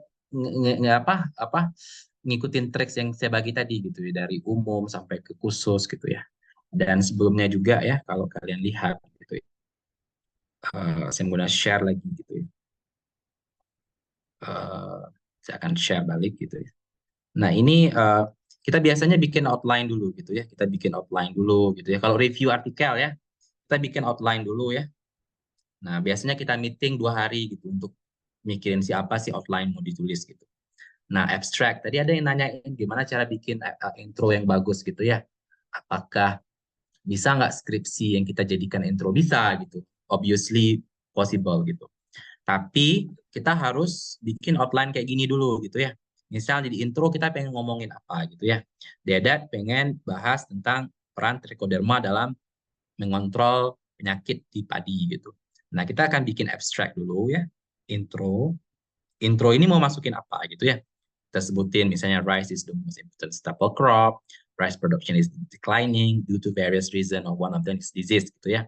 Current biological control, PEL gitu.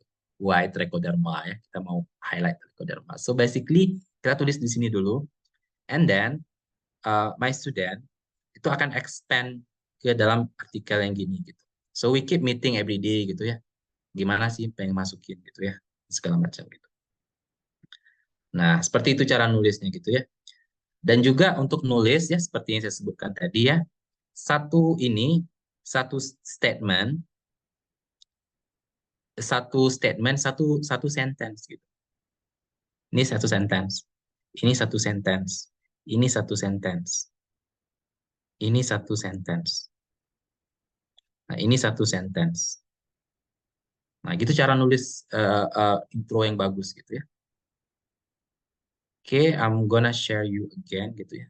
Berapa contoh lagi gitu ya.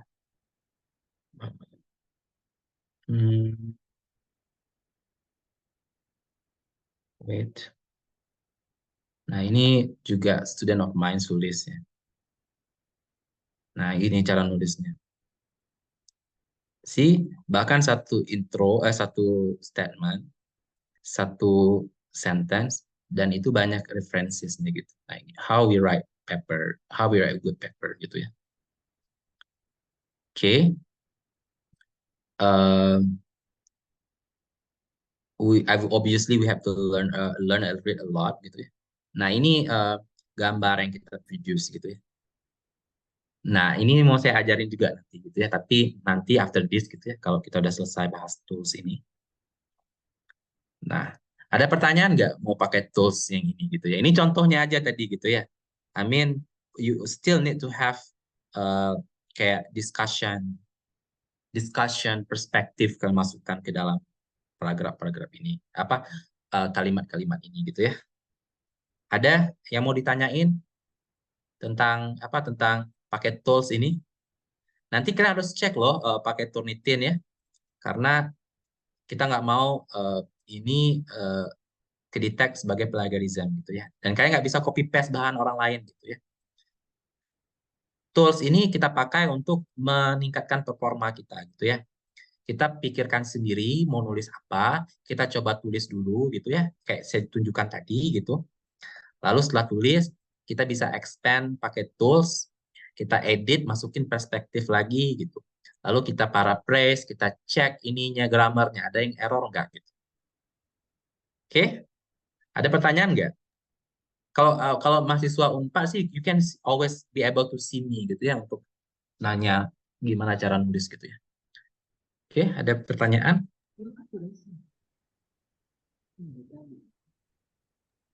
Baik, sepertinya Teh Ayu ingin bertanya. Silahkan. Oke. Terima kasih moderator atas kesempatannya.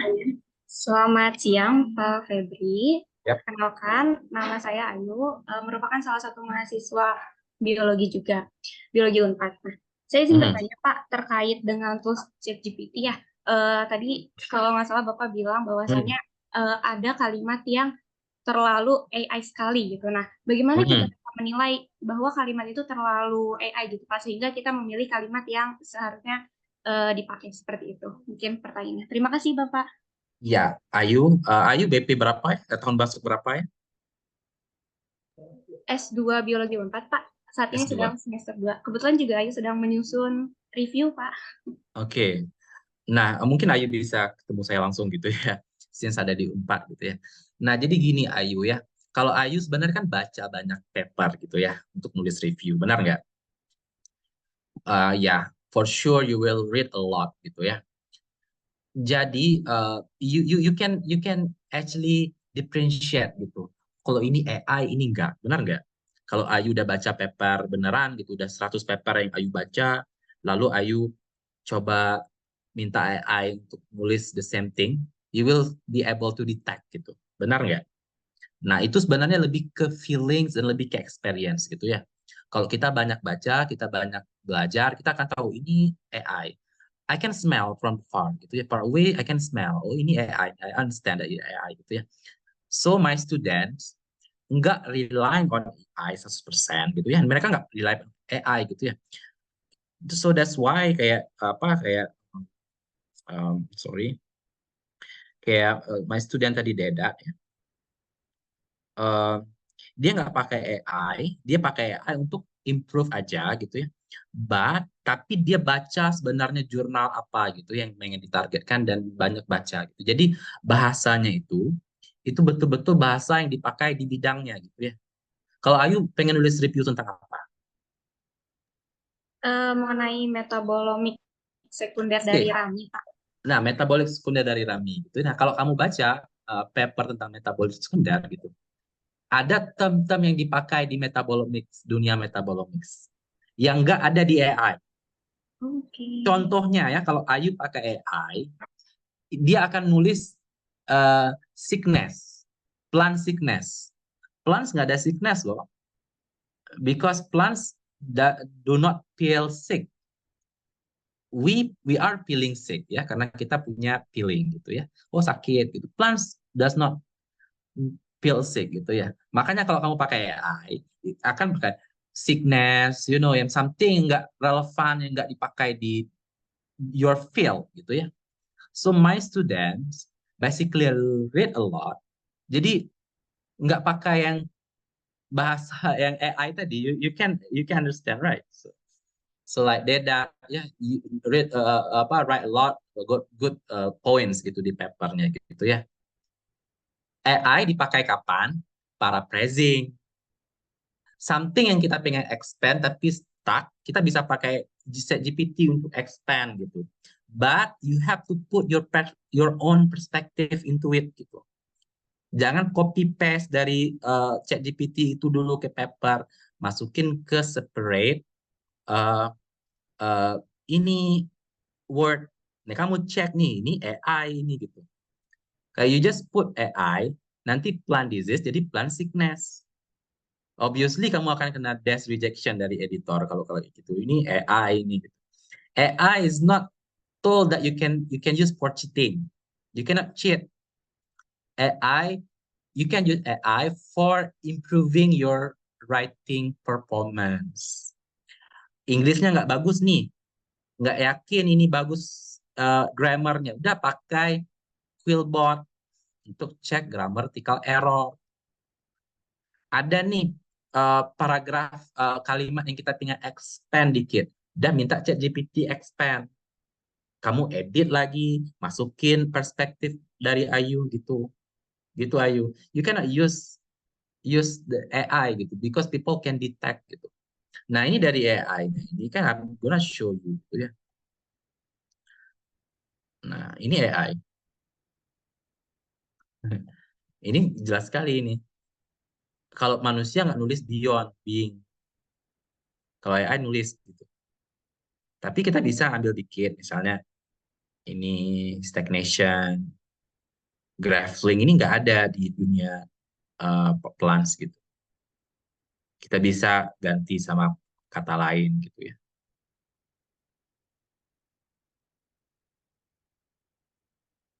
Iya, oke. Mungkin saya baca langsung dari Tiara ya. Tiara kan dari kemarin pengen ketemu ya. Iya, ada pertanyaan Iya. dari Tiara ya Pak. Pak, gimana sih caranya untuk konsisten baca jurnal? Soalnya jujur masih suka pusing buat baca metode dan grafik-grafik. Oke, Tiara, I think I wanna see you gitu ya, udah lama gitu ya. You can see me gitu ya nanti. Kalau baca jurnal yang konsisten ya, sebenarnya nggak perlu baca grafik itu ya. Grafik ini kalian nggak perlu baca, to be honest gitu ya. Sorry, I'm gonna adjust my laptop. Tapi kalau pengen sih abstraknya kalian scrutiny dulu ya, abstrak gitu ya. Dan harus targeted apa poin yang pengen dibaca gitu ya kan. Jurnal ini kan very extensive gitu. Even myself cannot understand others work gitu ya. Orang lain punya karya, kita nggak tahu gitu. Itu bahas apa gitu ya. Kalau pengen bagus sih, pengen cepat memahaminya, baca abstract dulu gitu ya. Setelah abstract, poin apa yang ingin kita bahas gitu. Poin apa yang ingin kita dalami gitu. Misalnya kita pengen mendalami peran dari fotosintesis ya, peran dari natrium dalam fotosintesis. Nah, kita bisa targetkan itu aja resultnya gitu ya, instead of you read the whole paper. It's good that you are able to read the whole papers, but if you cannot, you just target something aja yang Tiara pengen highlight gitu, yang kalian pengen baca gitu. Selain itu sih, conclusion juga. Nah, conclusion ini juga sangat bagus gitu dibaca gitu ya, karena kita akan dapat summary dari apa yang dikerjakan gitu tanpa harus pusing dengan technical jargon yang terdapat di result gitu ya, itu susah dipahami gitu ya. Oke, baik. Ini ada pertanyaan lagi nih Pak dari Kang Ahmad. Izin bertanya Pak, yang dimaksud klise dalam penulisan introduction paper itu apa? Iya. Yang dimaksud dengan klise ini adalah, saya kasih contoh ya. Saya banyak baca paper di Indonesia gitu ya, yang bilang bahwa ini penelitian pertama yang ngerjain ini gitu. Nah, itu termasuk kalimat klise gitu ya. Karena di dunia research itu nggak ada yang pertama, nggak ada yang terakhir ya. Ilmu selalu evolve gitu ya. Um, itu klise gitu ya, klise. Nah, kita juga sangat bombastis ya. Misalnya kita pengen tackle climate change gitu ya. Itu banyak nih yang kita nulis paper gitu ya. Kita intronya bilang bahwa riset kita ini can contribute dalam reducing climate change. Padahal penelitian tentang mengurangi pupuk kimia aja gitu. Nah, itu klise gitu. Itu satu contoh klise lagi gitu. Makanya dalam intro ini ya, stick with your objective, stick with your points. So what is selling point gitu ya? Oke, I read misalnya Erin punya paper kemarin gitu ya. It's very good gitu. You're stick with your selling point gitu. That's it gitu. You're not gonna solve the world, benar nggak? You're not gonna solve the world problem, obviously not gitu. Ada paper yang bahasnya tentang mengurangi penggunaan pupuk kimia, tapi bahasnya bilang bahwa di intronya itu akan kontribut dalam mengurangi pemanasan global. In fact, Joe Biden ya, Donald Trump, Jokowi juga nggak bisa mengatasi global warming gitu ya. That's not our problem. Your problem is very simple gitu, very straight to the point gitu ya. Bukan yang poin yang mau mengatasi pemanasan global. Itu contohnya. Yang klise kayak gitu di Kang Ahmad Johari. Baik, mungkin cukup jelas ya Kak Ahmad pertanyaannya Iya. kepada Pak Febri. Selanjutnya mungkin boleh dilanjut saja ya Pak untuk Oke. Ya. Oke, saya lanjut aja sih. Mudah-mudahan poin yang semua hari tercover ya. Kalau untuk mahasiswa 4 ya, just show you just reach me out lah. I will be able to help you all gitu ya. Nah, kita yang terakhir ya, bukan yang terakhir sih, berikutnya ini udah selesai ya. Cara pakai Quillbot tadi. Tools untuk membantu kita, bukan untuk membantu kita cheating ya. Don't cheat gitu. Jangan cheating gitu ya. Nah, kita juga harus present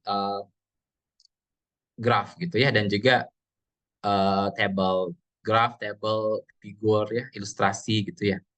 Nah, ada beberapa tool yang bisa kita pakai ya. Mungkin pernah dengar ini Canva, saya semua mahasiswa 4 pakai Canva gitu ya. Nah, Canva ini adalah AI juga ya, termasuk AI yang banyak dipakai dalam menulis ilustrasi gitu ya. Nah, saya sarankan ya untuk prepare the graph di figur gitu ya. Itu pakai Canva gitu ya. Nah, saya kasih contoh gitu ya. Kalau kalian baca jurnal-jurnal misalnya terbitan di India gitu, Pakistan, bisa ngelihat nggak bahwa figur yang di prepare itu menggunakan PowerPoint gitu ya. Nah, you can do better than that gitu ya. Jangan pakai Canva gitu ya. Gonna show you all gitu ya. So, contohnya preparing nice figure gitu ya. So, again, I'm gonna show you kayak papernya Dedat tadi. Nah, nah ini kita draw dulu kayak gini. Ini belum jadi sih Dedat gitu ya. Misalnya kita pengen bikin ilustrasi gitu ya. Nah, ini kita draw dulu sih kayak mentah gini gitu ya.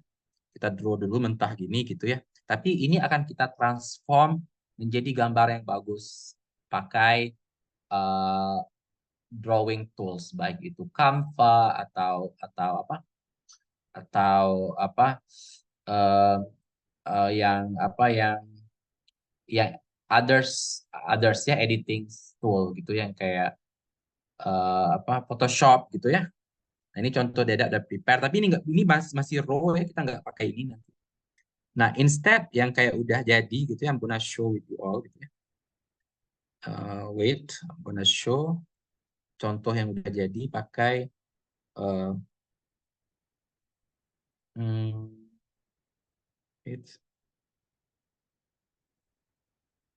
nah, ini contohnya yang pakai ini sulit, sudah publish kemarin ya.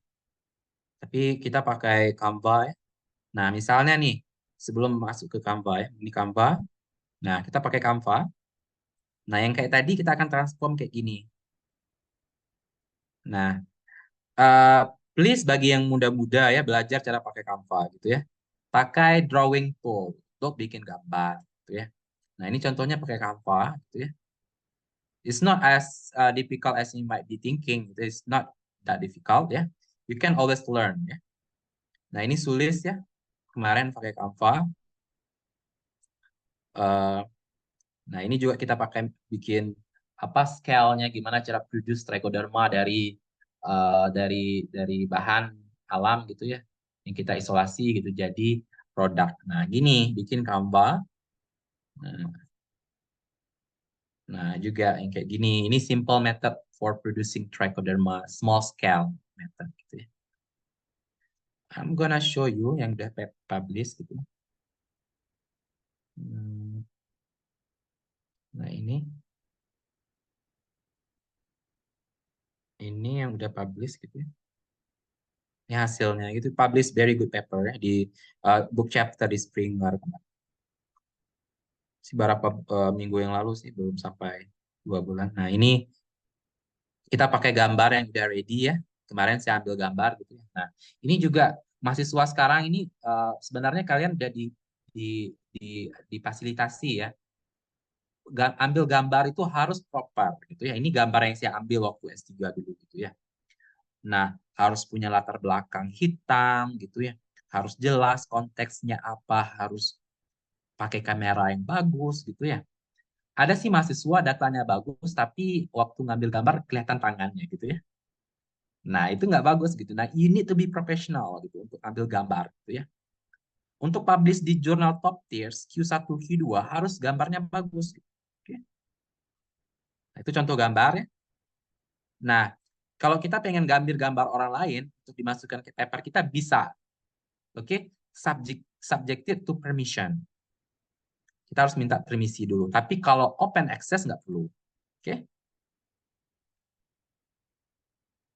Nah, ini gambar yang publish kemarin ya. Nah, ini udah publish gitu. Nah, please learn ya to use this gitu ya. To use this AI ya. Bukan AI ya, kalau ini software gitu ya. Semuanya AI sekarang. Nah, ini Dedat ya.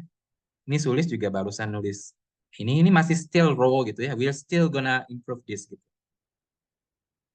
Ini Dedat. Nah, basically kita ambil gambar dari orang lain juga ya. Nah, ini Dedat nulis maps. So we really use a lot of software ya.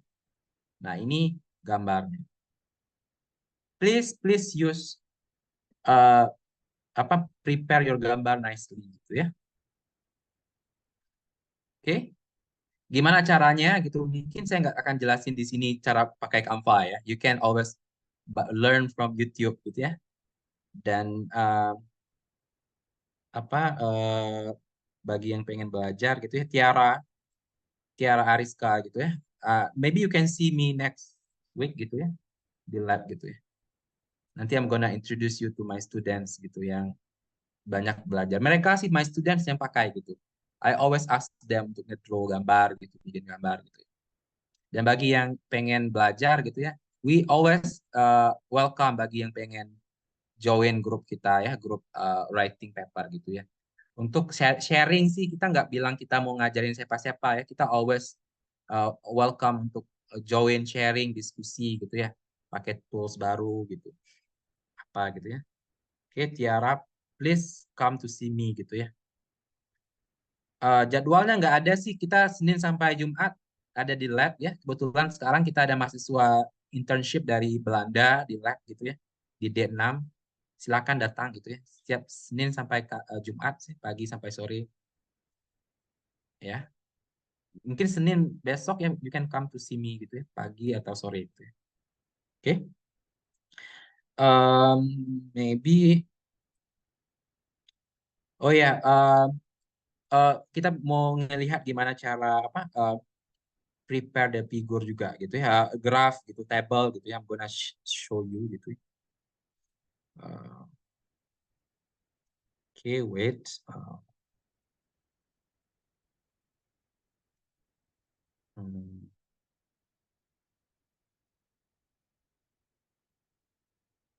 Nah, ini paper waktu S3 sih, but I'm gonna show it you all gitu. You can do better than this ya. Sekarang gitu ya, mahasiswa sekarang, mahasiswa Unpad itu pintar-pintar semua gitu ya.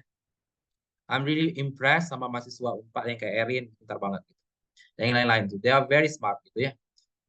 They are like 3 times smarter than me gitu. Kalau dulu sih saya butuh waktu 2 bulan belajar ya, mahasiswa saya yang sekarang S2, S3 gitu di Unpad gitu ya. Itu 2 hari, 3 hari udah jadi paper. I don't know, they are very smart gitu ya.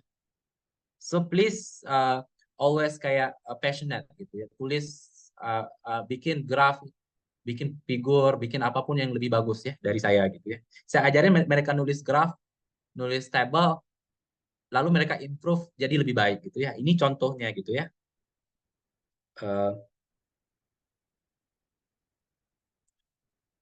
Oke, 10 menit lagi ya. Ya, Pak. Oke, siap. Ya kita random aja gitu ya. Saya nunjukin ini. Nah, ini dulu bikin graf juga gambar ya. Gambar gitu ya. Nah, kayak gini gambarnya. Nah, ini table biasa aja gitu ya. Make sure that it's nicely prepared gitu ya. Kalau gambar sih nggak ada sih. Kalau grafik sih juga kalian bisa pakai Excel aja sih bikinnya gitu ya. Tapi ada juga sih tool-tool yang software yang bikin graf lebih bagus gitu ya. Nanti tanya sama ini kayak Erin, I think you have bisa tanya sama Erin aja gitu ya. Ini saya pakai ini aja kemarin gitu ya. Pakai apa di ini aja drawing di fasilitas di sini aja draw di sini gitu ya. Design di sini. Sorry.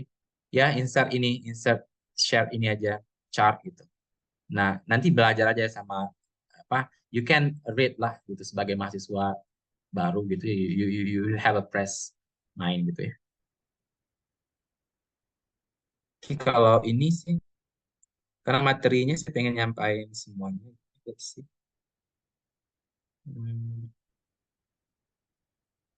Oke. Nah, berarti ini udah karena waktu kita 10 menit lagi. Oke, ada pertanyaan dari Michelle. Nanti saya jawab Michelle ya setelah ini gitu ya. Uh, uh, how to draw nice figure udah. Start your own paper udah tadi ya. Saya rasa udah jelasin gitu ya. Kita bikin outline-nya dulu ya. Nah, bikin outline-nya dulu ya kalau pengen gitu ya. Ini saya udah kasih contoh tadi gitu ya. Ini outline-nya. Nah, ini kita bikin outline dulu ya. Sama walaupun paper review kah, paper apa kah sama. Tetap bikin outline dulu. Ini contohnya paper review gitu. Tapi kalau paper riset sih kita bikin intronya gitu ya. Apa aja yang mau dibahas gitu ya. Dan strategi dari A sampai Z tadi saya udah jelasin ya. Oke.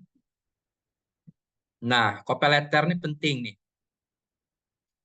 Nah, copy letter ini kayak karena mudah-mudahan kita bisa bahas copy letter ini kayak 5 menit terakhir gitu ya. Nah, saya bisa kasih contoh copy letter gitu ya. Nah, ini contoh copy letternya gitu ya. Nah, kemarin sih ada paper gitu ya, opinion paper gitu ya. Itu saya pengen tulis nih, tapi reviewers, editornya nggak convince gitu ya, nggak yakin ini bagus atau enggak gitu. Nah, di cover letter ini penting banget kalian ya, saudara semuanya jelasin nih apa sih pentingnya paper kita gitu ya. Nah, dari sini sih kita jelasin latar belakangnya kenapa gitu ya. Kita bisa this paper describe ini knowledge from this gitu. Nah, harus jelasin betul-betul dari A sampai Z secara clear ya, singkat, padat gitu. Apa sih kelebihan paper kita gitu ya. Nah, lalu ini gitu, apa gitu manfaatnya secara global gitu. Oke. Nah, fortunately kemarin ya we managed to publish gitu. Karena datanya dikit gitu. Nah, ini gitu. Tapi dengan cover letter yang kuat gitu. Nanti bisa come to chat me gitu, nulis cover letter, saya punya template-nya gitu ya. Tapi kalian bisa cari di internet lah gitu ya. Oke. Ini contohnya paper yang publish. Ini bagus banget ya, Q1 Springer. Nah, actually I want to share you all gitu ya. Kita nggak perlu punya data banyak untuk get publish gitu ya. Actually I publish kayak ini sih kemarin ya. 10 tahun yang lalu ya, when I was still a master student gitu ya. Dengan cover letter yang bagus, dengan penulisan intro yang bagus ya. Ini 10 tahun yang lalu ya, kalian nggak bisa bandingin sekarang gitu ya. Ini short report ya, punya 2 tabel 1 gambar aja. Tapi publish, ini impact faktornya tinggi dulu ya, 2, something gitu. Q2. Nah, cuma ini aja gambarnya, datanya gitu. Tapi you need to be able to explain very nicely di intro kenapa paper ini harus dipublish. Oke? Plus you need to write a good cover letter and convince editor bahwa paper kamu bagus gitu ya. Gambarnya gini. Nah, ini gambar zaman dulu ya, 10 tahun yang lalu. I hope you guys can produce better figure than me gitu ya. Not that smart gitu at the time gitu. Oke, tapi ini is really good ya. I'm really surprised that ini got published gitu. Dan juga ada beberapa paper yang I wanna share gitu ya. Ini kemarin sih ada paper editorial gitu ya. Jenis paper lainnya juga itu editorial. Ya. Ini kalian harus jadi editor dulu gitu ya.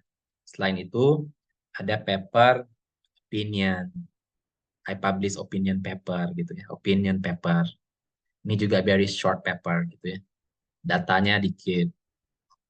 Nanti different type of paper you can learn from me later on karena hari ini kita nggak punya banyak waktu gitu ya. Oke, I'm gonna show with you satu lagi yang terakhir paper gitu. Nah, ini paper yang kemarin publish sama Bu Yola. Ini disease profile ya. Kita memprofilkan satu disease ya, penyakit tanaman padi gitu ya, leaf blight. Oke. Dan mungkin saya mau jawab pertanyaan ini ya, terakhir ya dari Iya, boleh Pak Febri. Mungkin ya. terakhir pertanyaan dari Teh Michelle gitu ya.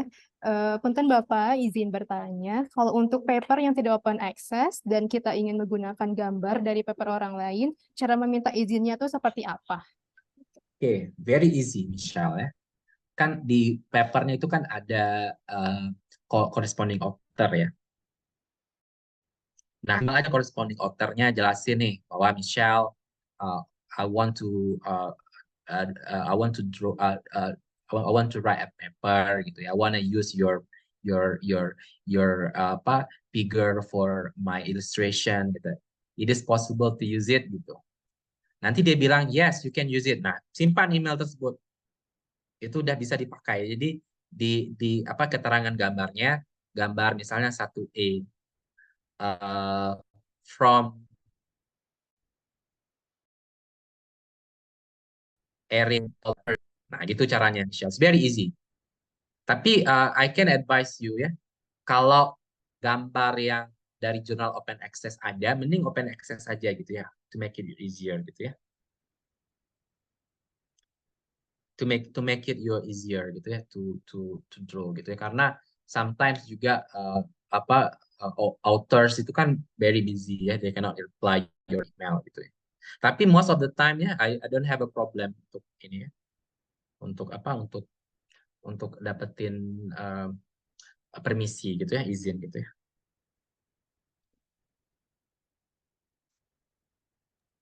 Baik. Bagaimana Pak Febri? Apakah cukup untuk pembahasan hari ini? Mungkin ada waktu 2 menit lagi mungkin ya Pak. Wait ya, mungkin kayak ada yang lupa gitu ya, kayak oh iya ya, saya pengen bilang ini juga ya, bahwa kita kan baru nih ya. I mean, most of you are still in the early stage of your career gitu ya. It's good to have as many as expert to be included in your paper gitu ya. Misalnya Erin know somebody dari luar gitu ya. Then you actually can invite them to be the co-author of your paper gitu ya. Karena ingat, misalnya Erin is still, you are very smart, but you're still in the early stage of your career gitu ya. Nobody knows you ya, unfortunately gitu. Nah, kalau pengen paper kita bisa publish di jurnal bagus, obviously kita harus punya co-author yang famous gitu. Nah, you can actually misalnya seek the advice dari orang luar gitu. Misalnya Profesor A dari kampus ini gitu. Nah, he can give you advice gitu ya. Dan you can actually communicate dan include orang tuh sebagai co-author. It's very good. It's always good to have somebody yang reputable in your draft gitu ya. Ya, itu juga. Selain itu sih paling sih editor juga gitu ya. Editor, to be honest ya, di dunia yang serba komersil sekarang gitu ya. Koneksi perlu juga gitu ya di dalam publikasi gitu ya. Nih ada satu jurnal ya, saya nggak mau nyebutin karena ini kan direkam gitu ya. Ada satu jurnal yang top banget, jurnal di Plant Science gitu. Tapi yang publish di sana itu orang-orang itu juga. Gitu. Ada circle-nya deh gitu ya. Jadi kayak kita yang dari outside itu nggak bisa publish. Gitu. Nah jadi perlu juga koneksi ke editor ya. Kita perlu orang yang terkenal untuk nge-push kita gitu ya. Let's say ada satu jurnal yang memang bagus banget gitu ya, bagus banget gitu. Dan semua paper yang submitted di sana itu kan paper bagus semua gitu. Nah mereka ini jadi handpick, jadi cherry pick jadinya gitu ya. Jadi mereka akan pilih paper yang memang dari kalangan mereka aja gitu. So that's not wrong gitu. Cuma again we have to have a better strategy sekarang ini gitu ya untuk publikasi gitu. Oke? Baik, terima kasih Pak Febri. Menarik sekali pembahasan hari ini, bagaimana caranya kita untuk mempersiapkan publish di jurnal internasional seperti itu. Mungkin saya ingin mengingatkan kepada para peserta yang belum mengisi absensi, boleh langsung mengisi di link yang ada di komentar Zoom. Untuk terakhir, mungkin saya coba memberikan kesimpulan dari apa yang tadi Pak Febri sampaikan. Jadi untuk mempersiapkan manuskrip publikasi kita harus deciding dulu. Kita ini akan publish apa dan seperti apa. Kemudian setelah itu kita identifikasi jurnal targetnya, termasuk mungkin audiens, impact factor-nya, dan juga mungkin mematuhi peraturan jurnalnya juga. Seperti itu. Kemudian setelah itu baru kita boleh preparing a strong manuscript, termasuk kita memperhatikan bahasanya, kemudian judul, abstrak, dan lain sebagainya. Terus untuk mengimprove isi dari jurnal kita, mungkin kita bisa menggunakan beberapa tools, seperti yang tadi disampaikan oleh Pak Febri, seperti ChatGPT atau Fieldbot, dan juga Canva untuk mengedit gambar-gambar yang akan di-publish atau ditulis di manuskrip. Seperti itu, pembahasannya sangat menarik sekali ya Pak Febri. Terima kasih banyak atas Ya, kesempatannya. Erin, saya pengen ngomong sesuatu yang makasih atas invitation-nya. Dan I hope you all can actually get something from today discussion gitu ya.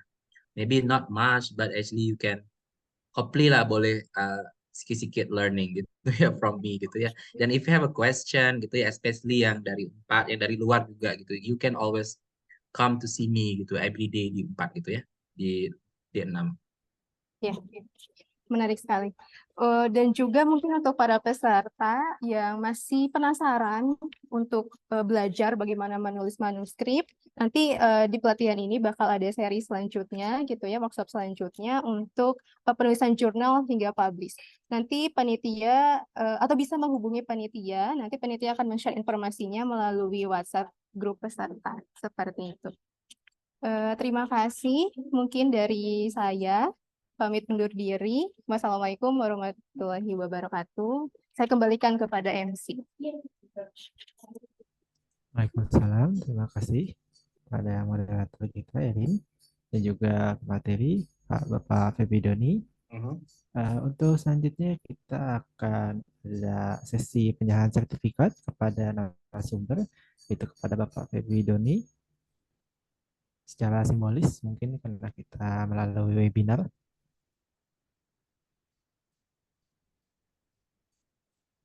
Ya, terima kasih banyak Very nice, kepada thank you. Pak Febri. Lalu juga kepada moderator kita, ada Erin Lestari.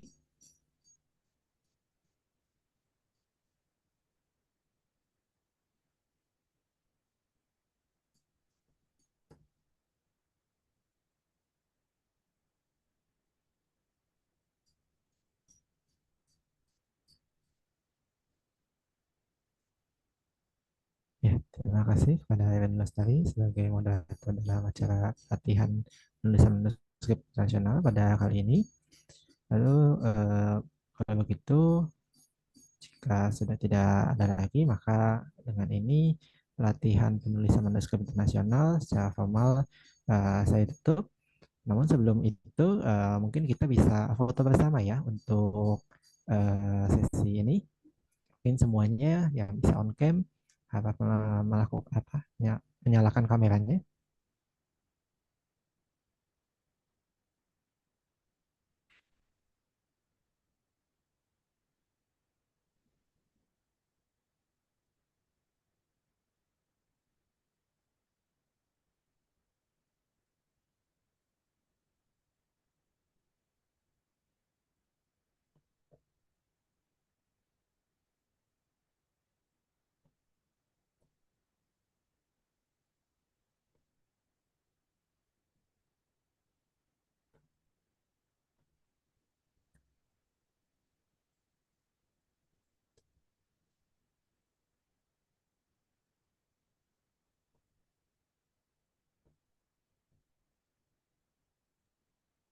Ya, siap kan?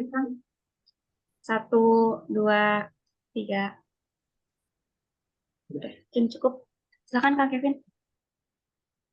Oke, baik, terima kasih. Mungkin juga ada sedikit informasi ya dari panitia mengenai tadi yang disampaikan oleh moderator kita mengenai jika ada yang berminat untuk mendapatkan pendampingan hingga nanti jurnalnya publish.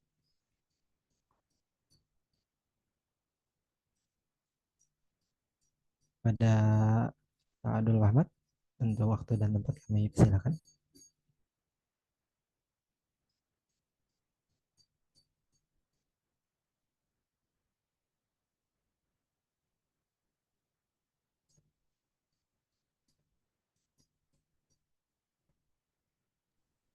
Iya, terima kasih Kevin. Mungkin bisa langsung ditutup saja karena tadi sudah disampaikan oleh Erin soalnya untuk informasinya. Monggo. Oh ya, baik. Terima kasih. Kalau begitu, untuk pelatihan penulisan manuskrip internasional ini secara formal saya tutup ya. Terima kasih telah hadir. Pada para peserta yang terhormat. Assalamualaikum warahmatullahi wabarakatuh. Waalaikumsalam. Waalaikumsalam. Terima Terima kasih. kasih, Pak. Terima kasih Sampai jumpa semuanya. lagi ya. Saya izin live. Pak. Terima kasih, Pak. Ya, bye-bye.